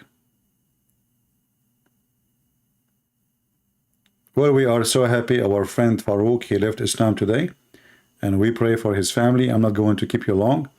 I am really excited to see good news today about getting rid of this idiot party controlling the House and the Senate.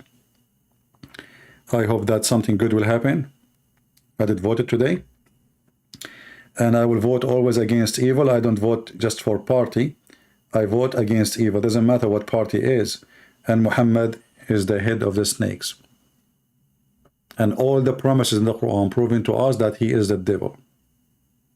He cannot be from God. And no Muslim can prove us wrong.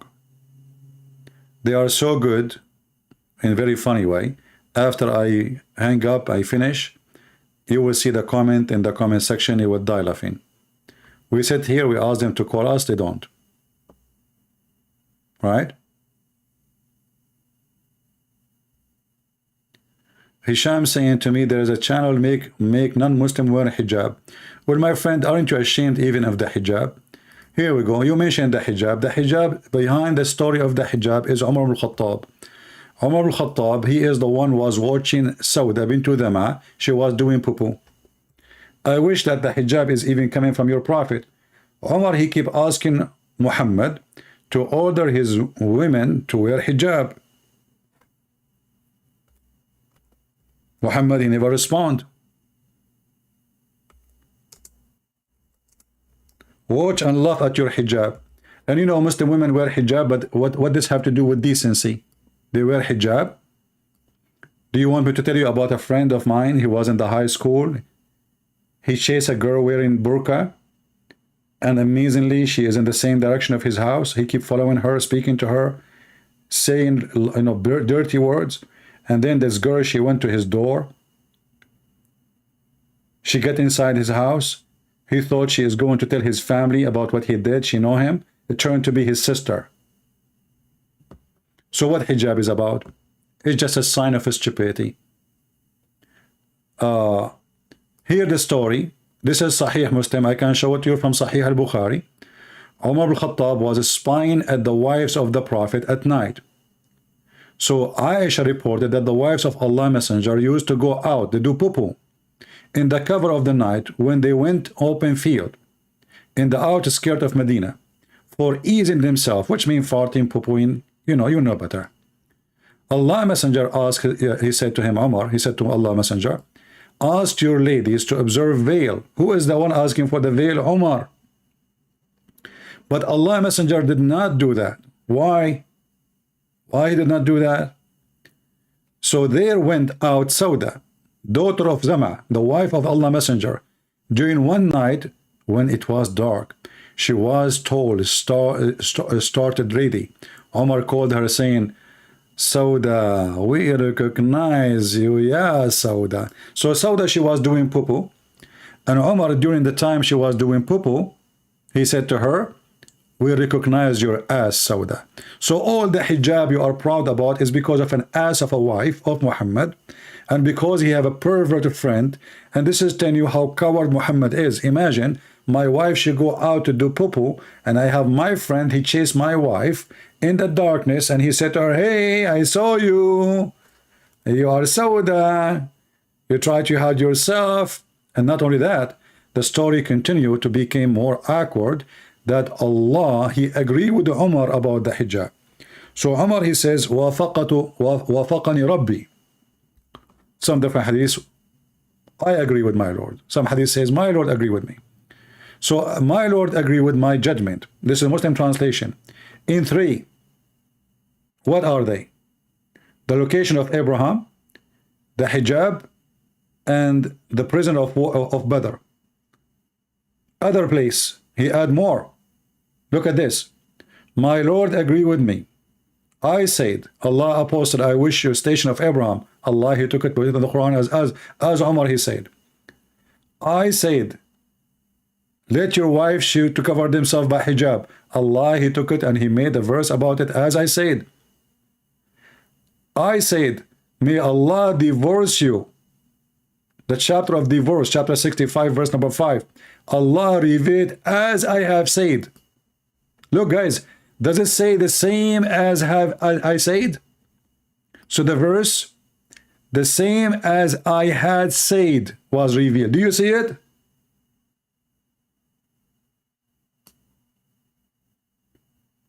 So Mr. Hisham, who is a hero in the text, speaking about the hijab, making people, you know, those women, they try it for fashion.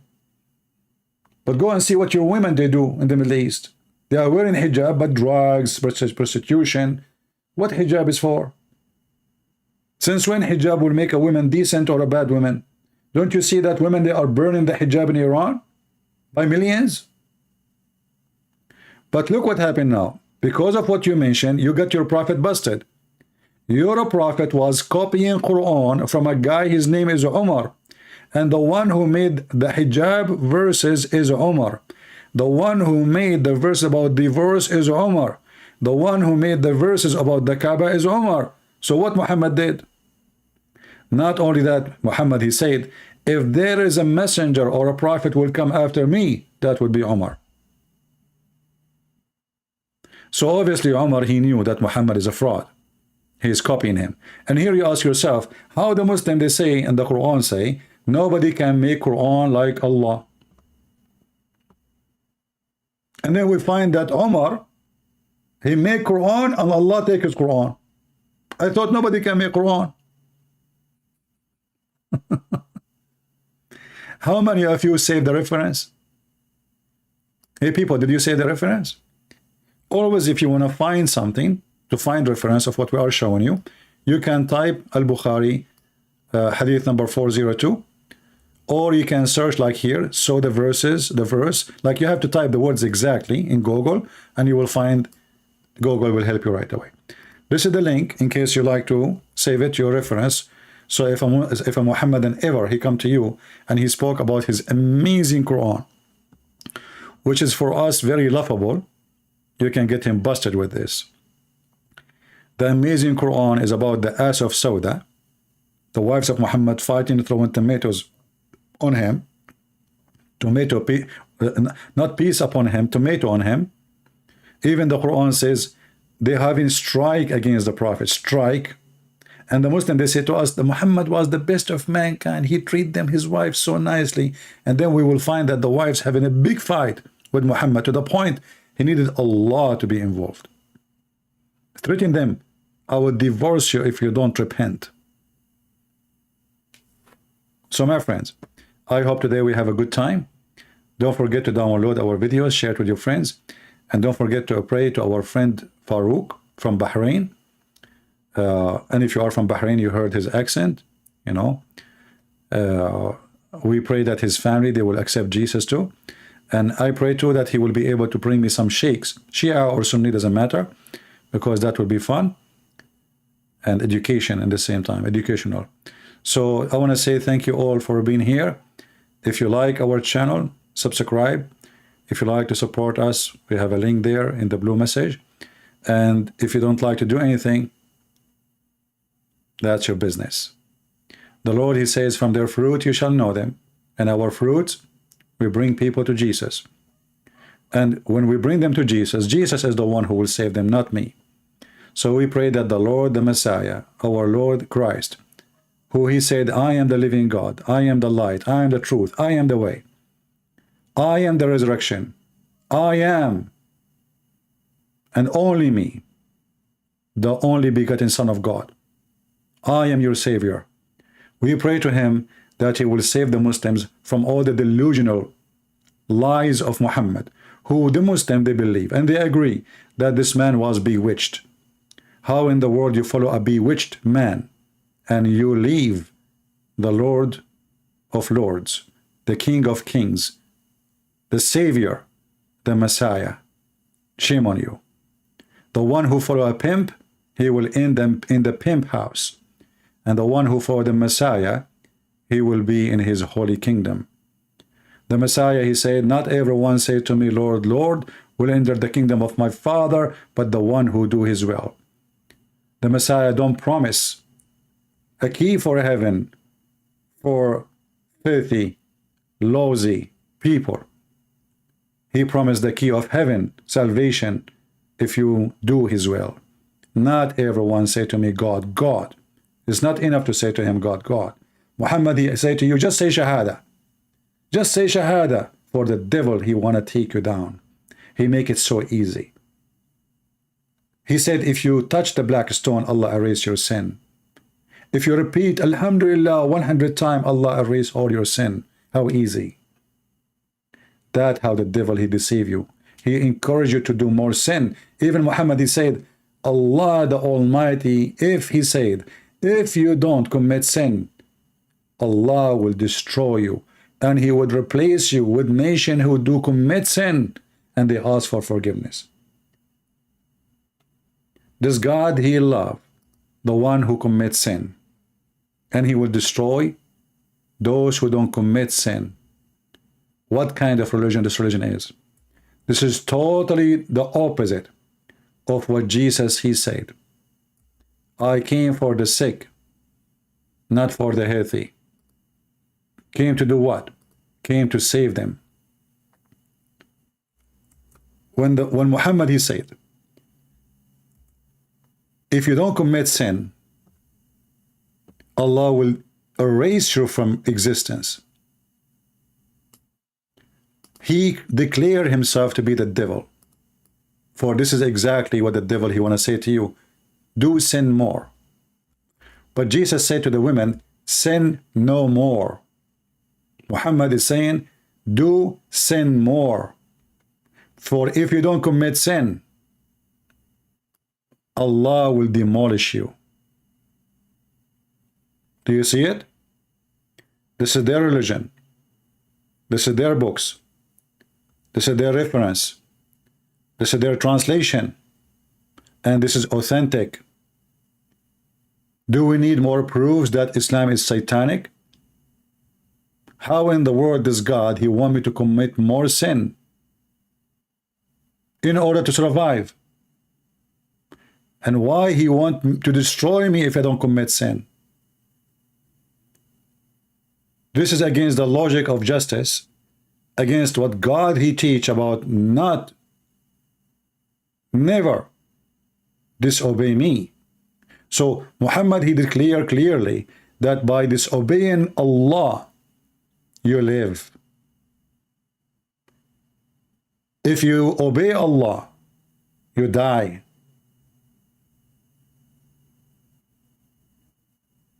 How then that can work if Allah is God? This is a teaching of a Satan man, satanic man. He worships Satan. He deceives people, encouraging them to do more sin. The whole point of Islam is asking for forgiveness. It's not about sin. This God is lonely. He needs people to beg him. He's an idiot. If you don't commit sin, I will punish you. I did not create you to be good. I created you to be bad, to do bad. For if you do bad, you have to beg me. What does that mean?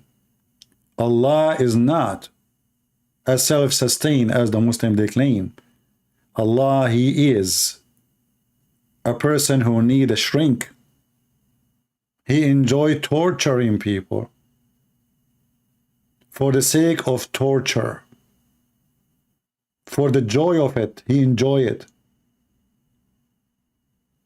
When you beg for forgiveness, this is a torture. Especially if you did sin, just because you know, if you don't commit sin, you will be punished. He literally will destroy you. How that can be from God? The devil Muhammad cannot fool a true believer. Only pimps, false people, they can be deceived by such a pimp, such a liar. Thank you all for being here. May the Lord bless you all. This is your brother Christian Prince was serving you humbly for today. Until we see you soon again. Christ is Lord. Islam is a fraud. And we prove it every day. Take care.